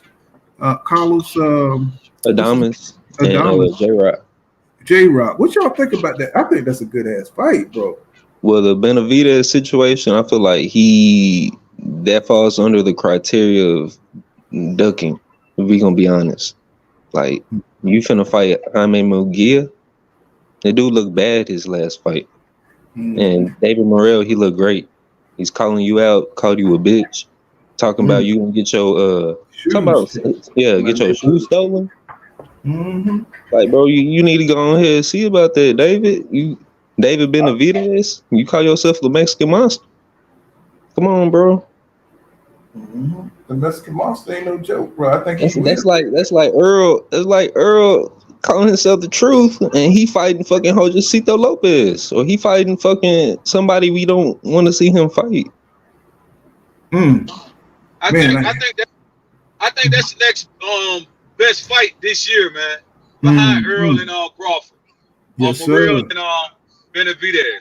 I believe I guarantee you this. It's not going the distance. Oh, nah. Going the distance. Somebody gonna knock somebody out. Well, You know? I mean, what's his name got the knockout powers? Morrell got the knockout power. Yeah, go ahead, bro. But I'm just saying, I never seen Benavidez. Well, both of them never seen him hit the canvas. Nah, You know Benavidez hit the canvas once with a jab early in his career. Early in his career, okay. I'm not sure about Morrell. Yeah, but I mean, both are come forward fighters, man. Man, that gonna be something to see. That gonna be something to watch, man. Now Morrell got better boxing skills than David. He's got better boxing skills. He's got more power. You know what I'm saying? He's the fresher fighter. You know what I'm saying? So he got some advantages, but he don't have the experience. Well, I ain't gonna say he got that amateur, man. He got the amateur background. So so that's gonna be a good one. Morrell, he's a beast. Gonna be a good one. But I'm going with the Mexican Monster because that's my guy. Yeah. So that's my guy. I call him Mexican Monster all day. And I'm gonna take him in his experience. I'm gonna take Benavidez in his experience. But people are big on. Don't get it twisted. People are big on David Morrell Jr. I mean, I think the last guy he put in the hospital. Damn. Yeah, he put his ass in the hospital, bro. But the dude, he had a bald spot. You know what I'm saying? I don't know where to get some of these dudes from. I'm sure Benavidez put Plant in the hospital. Not to that level, but Plant, he has to go to the hospital. Yeah, and he just beat Plant this year, wasn't he? That fight was this year, so this will be his second fight. Yeah, that was in March. It was in March, I believe. Yeah. So yeah, I want to see that fight. But this Carlos Adames versus Julian Williams fight, that's an underrated fight. I'm kind of worried for J-Rock now. Yeah, I'm kind of worried for him. Yeah, he's been through a lot, man. I don't know. He need to put something in that chin, bro. Everything else is boxing skills. He need to put some adamantium, some Wolverine shit in his chin. Yeah, they need to put some metal in that shit, something. Because boy, once you hit that chin, that nigga is out of here. He's out of there. And Carlos Adames got all kinds of power, bro. He can hit. He can hit, bro. But I don't think he got the skills that J-Rock got. But J-Rock's skills, you don't have to question his skills. It's just his chin is soft, bro. Damn. When he beat your boy, what's the big guy named Hurd?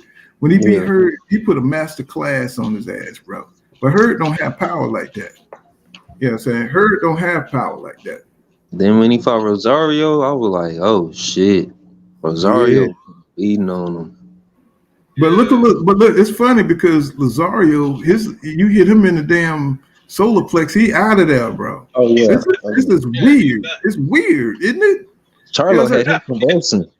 They got, I guess you call them shattering points. They all got these weird shattering points. Lubin too. Lubin, you know what I'm saying? Man, it's like that division is kind of weird. Trill Hill says Shields wouldn't turn him loose if he didn't think he was ready. Well, that's what his dad, that's what David Benavidez's dad was talking about. He wasn't ready. You know what I'm saying? And so they wanted that fight earlier too. I think David was alluding to that before they even got to this point. They was trying to get that fight. Let's see. He says, Real Spill, Midwest Box Talk said this. He said, ain't this J-Rock first fight at 160? I believe so. Let me see. Bolo says Morrell is turning the heat up on Benavidez. Isn't he though? He is talking that good shit, man. I'm like, bro, that's how boxing used to be. You know what I'm saying? He's going back to the old school with it. Stephen Allen says, wait till you see EJ give this smile, then it's on. Of course. You know, like I say, my man likes to get, you know, look like it takes a good little punch. You know what I'm saying? If you get rocked for him to get cooking. He says, cocaine Benavidez for the KO. Cocaine Benavidez for the KO. What's going on, Greasy Fire said J-Rock ain't shit. Damn, y'all. Come on now. Man, he fighting for his life. Saturday. Y'all gonna say that's a Philly fighter, man. That's where Rocky was born, bro. Come on, right. Creed, nigga. Come on. He's gonna have to show it. He's gonna have to show it. Rosario retired. Yeah, Rosario, he got some kind of parasite or something, I think it said, in his stomach or something. I know they investigated Jamil for that shit, talking about like shit was rigged or something, but man, he got health issues. Got health issues. Benavidez is gonna do Morrell dirty. Yes, sir. The Mexican, y'all better stop sleeping and put some respect on the Mexican monster name. I know he got curly hair. You know what I'm saying? I know he looked like one of the Brady Bunch. You know what I'm saying? But that's okay. Hey, Pooh. Mm-hmm. Okay, if you come to Kansas City, I'm gonna take your shoes. You can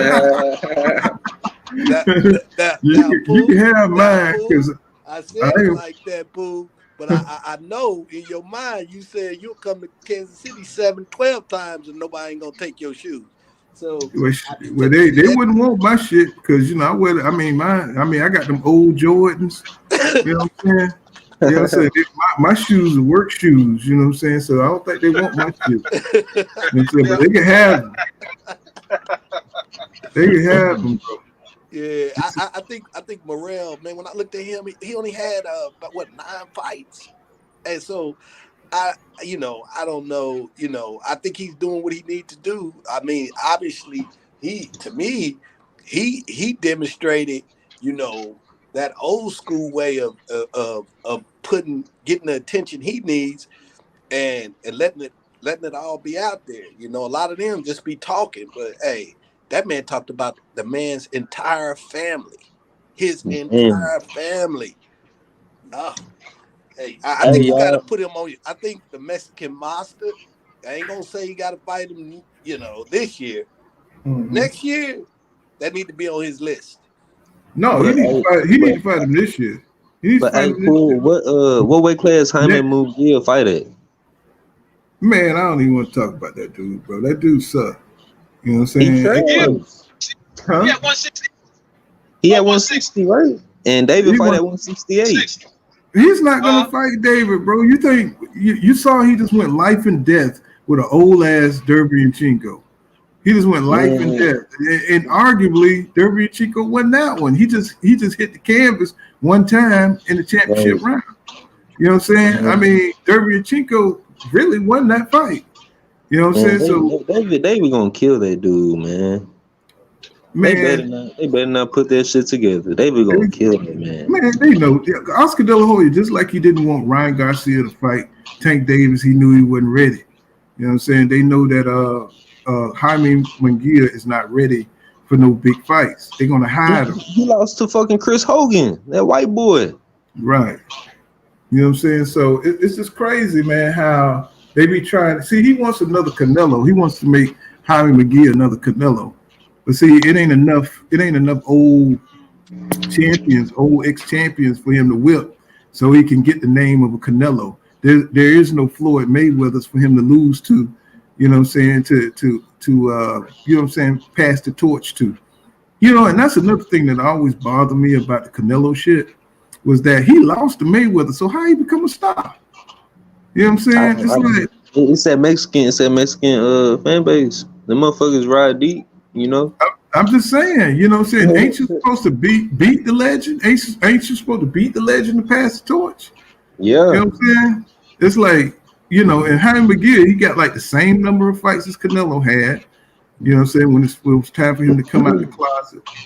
You know what I'm saying? So it ain't no Floyd Mayweather's for him to beat. And it really got a lot to do with politics, you know, because we gonna be real.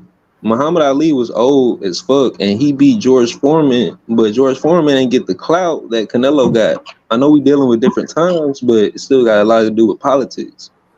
Exactly. This nigga Canelo, he not even a Mexican, he a Spaniard.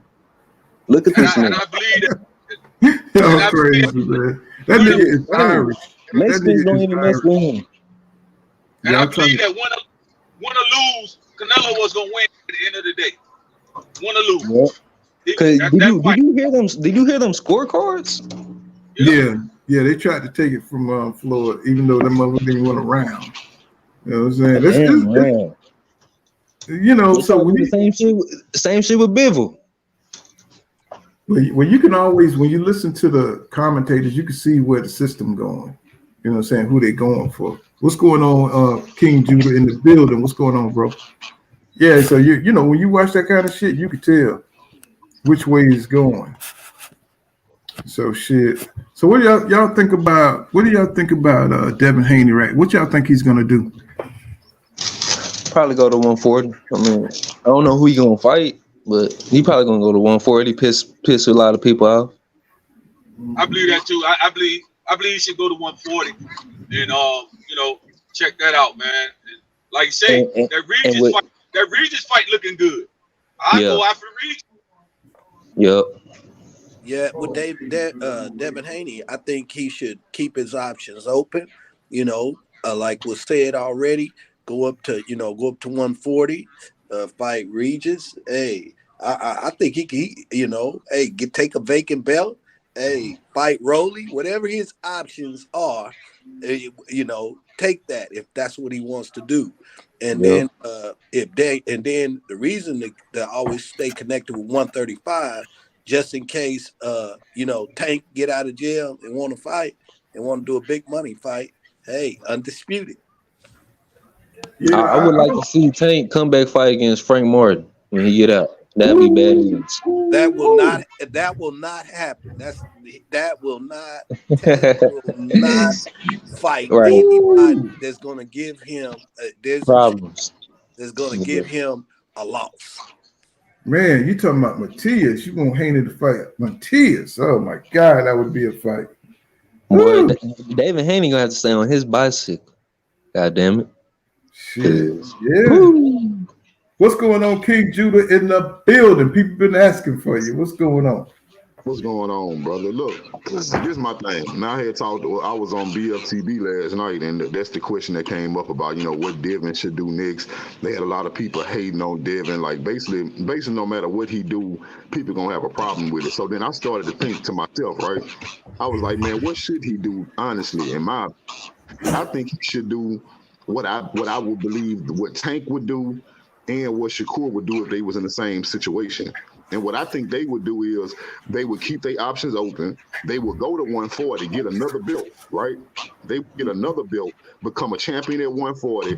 And if they did decide to fight, the other two or whatever, they would fight them at a catchweight where if they won or lost, it wouldn't stop them from being a champion at 140.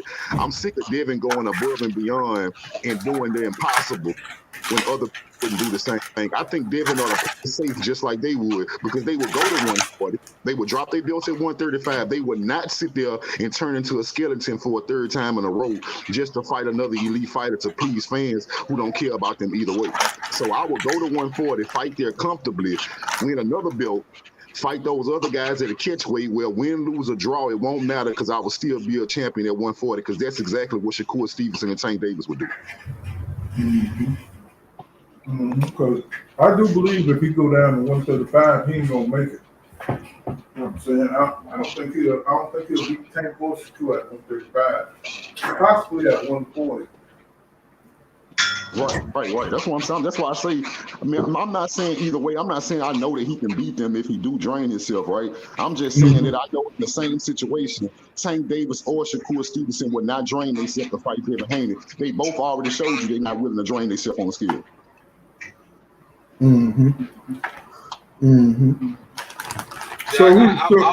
So you want him to fight Regis, or you want him to fight Matisse, or you want him to fight both? Hey, I don't believe Regis gonna take that fight no more, bro. I was listening to Regis. Regis like, yeah, you know, we gonna bust your ass. And he told Devin looking at Regis like he fooled, bro. Like Devin is harassing Regis at this point. He is harassing Regis at this point, bro. He called him, FaceTimed him. I ain't know this, but they said that he sent Eddie Hearn after the fight. Devin Haney sent a picture of Eddie Hearn. He sent a picture of himself to Eddie Hearn smiling. Like, bro, he see Regis as fool. I don't think Regis gonna take that fight. Well, Regis said he wanted to fight. He said he wanted to fight, so I believe him. You know, that's a big fight for Regis. That's a fight that he don't believe. I don't think he's thinking that's a dangerous fight. I bet you he'd rather fight Devin Haney than damn Matisse. Matisse is a goddamn nightmare. Right. So yeah, maybe Regis, maybe that vacant belt. Who they said that vacant belt gonna be? Because I think they said that vacant belt gonna be what, Catterall. Yeah, but I heard too also that somebody, I don't know where I got this from, but I heard that that Catterall might be trying to get Regis. You know what I'm saying? Do you think Devin can jump Catterall? That'd be a good one, bro. I mean, if this was an off night for Regis, you know what I'm saying? That, you know, I don't know. That'd be a good one. I don't know. After watching Josh fall like he did, man, it's like it just depends on how they come in. If they come in, if Regis is in, you know, his usual form, I think he'll beat Catterall. But if he come in there with that bullshit he did with Gorilla, he's gonna get destroyed. Yeah, so look, I was on Twitter, man. I saw what he said. Regis had tweeted to Devin to Bill Haney saying, you know, tell Devin bring his timid ass on here. You know, I'm gonna whoop his ass, bring his timid ass up here. So Devin like timid. He was like timid. He said this coming from a nigga that said he was nervous before he fought a bona fide bum. Bro, I thought that shit was so funny, bro. Devin said, man, how you calling me timid and you admitted that you was nervous to fight a bum? Damn.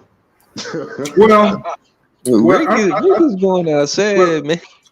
Well, what it is Regis. You know, this was a hometown fight for him, and that's what it was. You know, when you fight in front of your friends and family, and they was pulling him in all kind of directions and stuff. You know, he was talking a little bit about that on Fight Hood. He said it was a nightmare for him because he had to get tickets for everybody. He was thinking about parties he wanted to go to after the shit. And he said, you know, I don't think he's gonna do that shit again, trying to have a hometown fight, because it kind of I can understand that. But look, a lot of distractions. But he don't need to be saying that shit though. Y'all keep it real though. The best of the best, right? The best of the best. The guys who make it to that upper echelon for as skills and ticket sales, being at home is very important for that. You see what I'm saying? You can't be a Tank Davis if you're not willing to try to sell out your hometown. You see what I'm saying? Right. Yeah. That's part of it, but you can't be nervous when you bring it home, because bringing it home is what make you a star. Look at Errol Spence. Bringing it home is what make you a superstar. Yeah. Exactly. Right. The New Orleans Saints need to be going ahead do the same shit with Regis they doing with Earl. The Cowboys. You got to look at this too. Who the hell is Zorilla? Right? You got to look. You can get up for a Tank Davis. You can get up for a Devin Haney, but a Zorilla, nobody knows who he is. You know what I'm saying? So it's hard. See, for these champions, it's hard to get up for guys. They feel like they don't have a name. They're not getting big money for it. You know what I'm saying? So I think that has something to do with it too. Him not having a name, him not being one of the, you know what I'm saying, somebody to train hard for. And you probably underestimated. Yeah, I'm pretty sure you did underestimate what this guy brings to the table. You know, Reed was saying like he watched film on the guy and he thought he was going to be able to fight on the inside with him. So he didn't train on. And that's why I'm gonna tell you, I'm not a professional fighter, but throughout my lifetime, I learned to fight everybody with the same energy. But I'm the type of nigga I'll kill an ant with a sledgehammer. I don't care how big or small you is. I'm gonna whoop your ass with the same energy I would if somebody 6'6", 250. Yeah, you can't underestimate nobody. But some people are motivated differently. You know what I'm saying? Like Michael Jordan, he had to make up shit to motivate himself. You see what I'm saying? Like he couldn't get up. You know what I'm saying? Because he had been champion for so many years and won so many championships. So he had to make up stuff to motivate himself. And some people don't operate like that. They need that challenge. They need those names. You know what I'm saying? Like if he was fighting Matisse, I don't think he would have looked like that. You know what I'm saying? If he knew he was going in there against a killer, you know what I'm saying? Somebody who's going to get in your ass, you know what I'm saying? I'm pretty sure he would have trained up. And I've seen it with other champions too. I've seen Lennox Lewis get knocked out by fighters he never should have got knocked out by. You know what I'm saying? I remember that. That's a great example. That's a great example. It was Rashid Rahman or something like that. No, I knew that, didn't you? I'm eating my chicken now for to get on that shit. Look, you know, it's been verified. They had a lot of people trying to say that, you know, Devin Haney was lying when he said that, or they had that, when Bill had that dinner with Bob and Shakur was an offer, but it's been verified now. And I was on Dante's Boxing Nation when he said, you know, it's been verified that Bob and Aaron never intended on making a fight between Devin and Shakur Stevens. Oh, really? Yeah, that's really. He said that. I hate that he be putting shit out there like that. Yeah. And the reason why I feel that way is Shakur Stevenson, he's still developing. Devin Haney, he pretty much at his peak, but he's still growing. But he doing different adventures than what Shakur Stevenson doing. Shakur Stevenson on that Bud Crawford plan right now. We being honest. Exactly. Because I mean, you know what I'm saying? Without, you know what I'm saying, Shakur, who else he got? You know, that really could probably, they could generate him money like that. I mean, you know, he got some fighters. He got some fighters, but they got to still develop. He got Keyshawn, he got Tiger Johnson, he got Shoo. Okay. He got some fighters now. But Shakur really at the top of them guys. Yeah. I don't think Bob's scared that, you know, that Shakur can't. I don't believe that, but I do believe it's like y'all said, right? Shakur is his next star. He know Loma finished, and it's like right now, I think he's taking a chance. So he know that Devin is a good enough fighter that Devin can win. I'm not saying Devin will win. He knows Devin can win. And see, if Devin does win, that'll mean that Devin is the young black dude that came up to him. Bob offered him a deal that was almost suicide for Devin. Not only would Devin have come out on top, he was going to wipe out his whole stable before he left. Yeah. That's like putting Xander Zayas in there with an elite or a top 5 ranked 154 pounder. Bobby Earl ain't gonna do that. About Xander, man. I like Xander, man, but I know I like him too, but they're not gonna lose. They're not gonna really lose him. Same with Big Baby Anderson. I've seen weakness in Xander's style, man. Anderson got a fight coming up, though. Don't he? No, he just fought. I think he just fought. I think. Yeah, he just fought.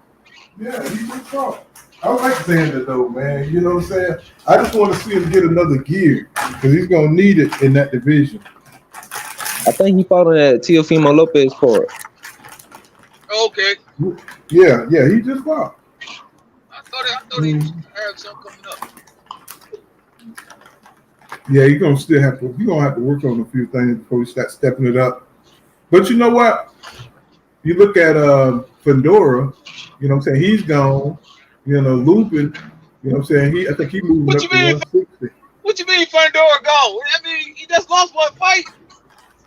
Yeah, he just lost. I mean, he's not like a top guy anymore.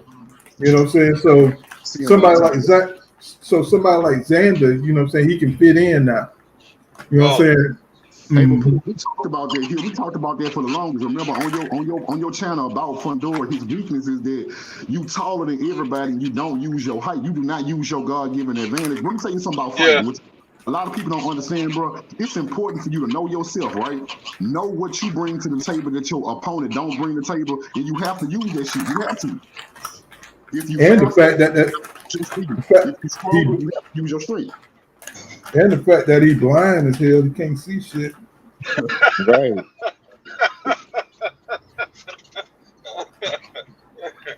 That dude put Fedora on his pockets. That shit was that. I was like, damn. You see a tall fight to give up their height, bro. See, that's why he be trying to be so close to you. That nigga need eyelids for surgery. That's what he need. Cause you can't see shit. And Luger made it easy for him. Stop boxing. That little knockdown gave him false confidence. And man, he ate like 98 uppercuts and shit. You know what I'm saying? In like the span of 2 minutes. That's some Street Fighter shit. Motherfucker eating Hadoukens. Goddamn it. So that well, as long as you let them do them uppercuts on you, be what's his name? He can fight somebody with some one punch knockdown power or knockout power. You know what I'm saying? That's dangerous for him. He got that skinny frame. He wasn't gonna go too far. Trust me. Now what I did hear that kind of bothered me. I heard that Devin Haney trying to sign to the Saudi Arabian. I forgot that skills something, bro. Because I think they say Deontay Wilder signed to them and Usyk signed to them. So it's a different promotional company. I thought Devin was gonna go get it Hearn. So that ain't nothing but Kenny Han and probably found another way to get in or something. All them damn foreign ass motherfuckers. It's a possibility. I don't like it. See it through Eddie Hearn, bro. I think that's what Devin was gonna find the most fights at 140 was through Eddie Hearn. I don't know if these other companies can get him the fights that he wants. Yep. Why he don't try to go sign? Why he don't try to sign with the PBC? The Haney. Honestly, bro, I'm gonna be real with you, bro. I have no clue why they don't go there. I was just gonna say something about that.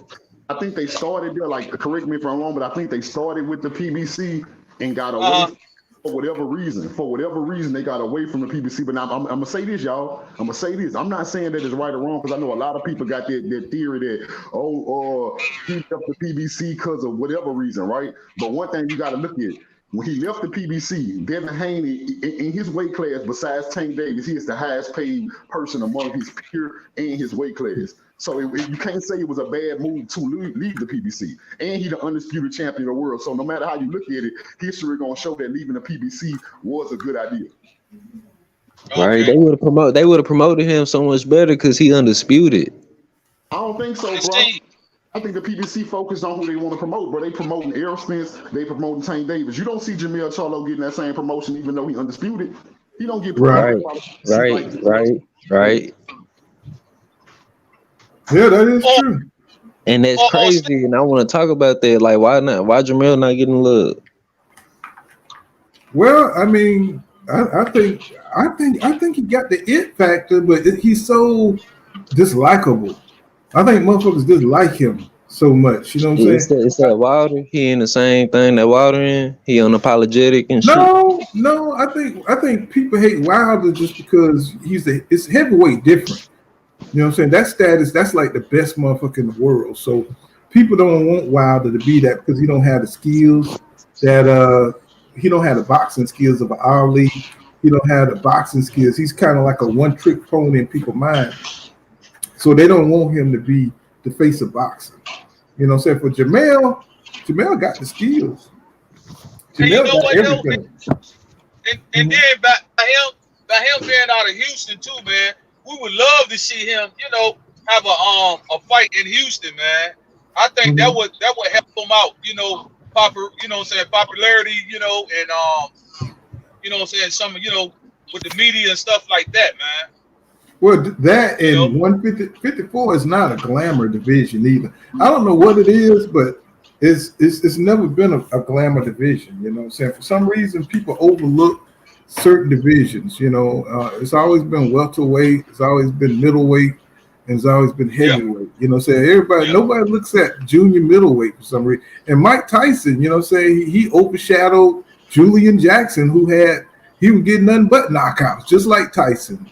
But it's like once you have a major heavyweight like Deontay Wilder knocking out motherfuckers, people don't pay attention to no junior middleweights. I don't know what it is, but he's right there, man. And his attitude, people don't like him. People want to see him lose. He's gonna make major money because people don't like him. You know, so they don't like them Charlo brothers. You know, that's what It I don't think. got That's nothing to do. It don't got nothing to do with politics. Well, maybe it do. I don't know, cause I'm gonna what tell I you what's just gonna what make I it. just said about Earl and Tank, they getting What, love, but what's Jamel gonna not. make him what's gonna make him a star is this fight with Tim Tszyu, because you know anytime you have a white fighter that's coming in there and may be able to take your crown, and especially if Tim Tszyu go in there and give him a good fight, that's gonna make him a star. That's Well, gonna you make know him. what? And pick about what I said. I said one time it would be good. It'll be good for him to fight Tim Tszyu in Houston. Yeah. Right. Yeah. You know what I like though? I'm gonna tell y'all what I do. Like how you said that the you know the shit 154 not a glamour division. That's why I do what I do like about multi-division champions, people who move up, because when good fighters move up, they tend to bring a lot of attention to the division they're going to. So when Errol Spence goes 154, bro, people gonna talk about 154. You know what I'm saying? That's gonna be a division that people, you know what I'm saying? Oh yeah. Yeah, because when Roy Jones fought at 154, you know, nobody gave a shit. You know what I'm saying? Nobody care about that division. You know what I'm saying? It was what it was, you know. You know, for some reason, 154 just don't get that kind of coverage like that. I mean, we love it because we hardcore boxing fans and we watch this shit every day. But the public, you know what I'm saying, they got to do a better job. Because that's like the most loaded class. That was the most loaded division at one point in time. You know, now the other divisions are start getting packed up. What's going on, the GOAT? He says, I wish Shakur and Devin was on PBC. Yeah, and it's easier to get these fights done when you own the same promotional company. Man, that would be so badass. That would be so badass, bro. Exactly. I mean, we wouldn't be going through these headaches, you know, trying to make these fantasy matchups and wondering who's ducking who and all that kind of bullshit. You know what I'm saying? They'll be just, hey, man, you know, just sign the contract. You know what I'm saying? And, you know, and they just do the fight to be on, you know, in June. You know what I'm saying? We're going to get this, you know. But I can't complain, guys, because we got some good fights coming up, man. We got truly blessed. Yes. I'm talking about we've been getting it, all the complaining and everything we've been doing. This year has been dynamite, bro, for boxing. Yes, it has. Yes, it has. I mean, I'm tripping like, God damn, you know, you get like, you know what I'm saying? I'm like, man, that inspired me to make videos, but I stopped making videos like a motherfucker when the fights come out. You know what I'm saying? I like, God damn. Yeah. You know what I'm saying? So, you know. It motivates everybody. It's like a trickle down effect. Motivates everybody, you know. Man, that's what I'm talking about, bro. And you know this Errol Spence Jr. Terence Crawford thing, man. I mean, woo, man. I mean, we had to go around the world in a day to get this fight, but now that it's here, oh my God, bro. Woo, man. I think the whole country probably got there and shut down that darn day. Mm-hmm. You know what I'm saying? To see that fight, man. I know I am. Let me see, Jonathan Parr. Jonathan Parr says, you know, PBC works a lot on small guarantees and pay-per-view money. He says, Devin don't make as much pay-per-view money, so maybe he needs a big guarantee, so that's why he's not with the PBC. Yeah. That makes sense. Shakur Stevenson, he don't got no fan base like that. He nailed it right there. Yeah. You know, if you're going to be an independent operator, you know, and you know, the PBC works on that back end money. You know, they rely a lot on, like you said, on the pay-per-view. But I think as Devin built his name, you know what I'm saying, as he gets, you know, more and more popular, you know, I think PBC will be a good platform for him. But right now, you know, the Zone, they love putting it out there on the line. You know, so they love that shit, you know. You know, the Zone, Top Rank, you know what I'm saying? They'll give you that guarantee money. So, you know. Maybe when Devin goes to 147, he might go to PBC. I don't know.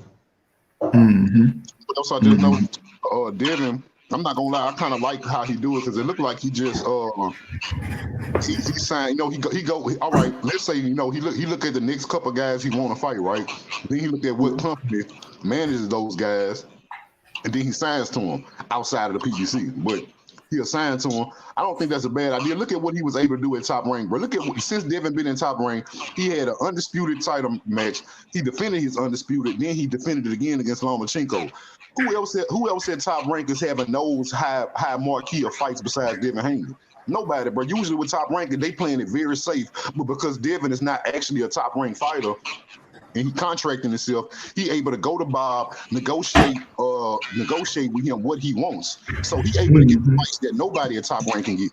Think about it, bro. Yep. He's a boss. And tell you the truth, this is the much not seen Top Rank boxing since Devin done been over there. I don't look at Top Rank boxing that much, you know.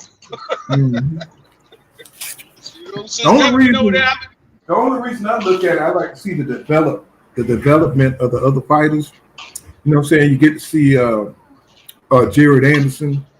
You get to see Tiger Johnson. You get to see the shoes. You know, the guys who's going to take over. You know what I'm saying? That's the only reason. You know they ain't going to fight nobody over there, but you get to see them. But you get to see them develop. Yeah. But it is what it is, you know. Yeah, what it is. But we'll probably get on back here tomorrow. We'll try to come on early. You know what I'm saying? I'd like to thank everybody for coming through. You know what I'm saying? This has been Full Kind of Boxing. Thanks to GOAT, Jonathan Parks. Let's see. Antonio Richardson, Greeks with 5. You know what I'm saying? We'll be back on tomorrow. You know what I'm saying? I don't have a load or nothing. So, you know what I'm saying? We'll be back here bright and early, man. You know what I'm saying? I'm going to go take it on in. Shake your bro. Peace out. All right, y'all. Peace out, everybody.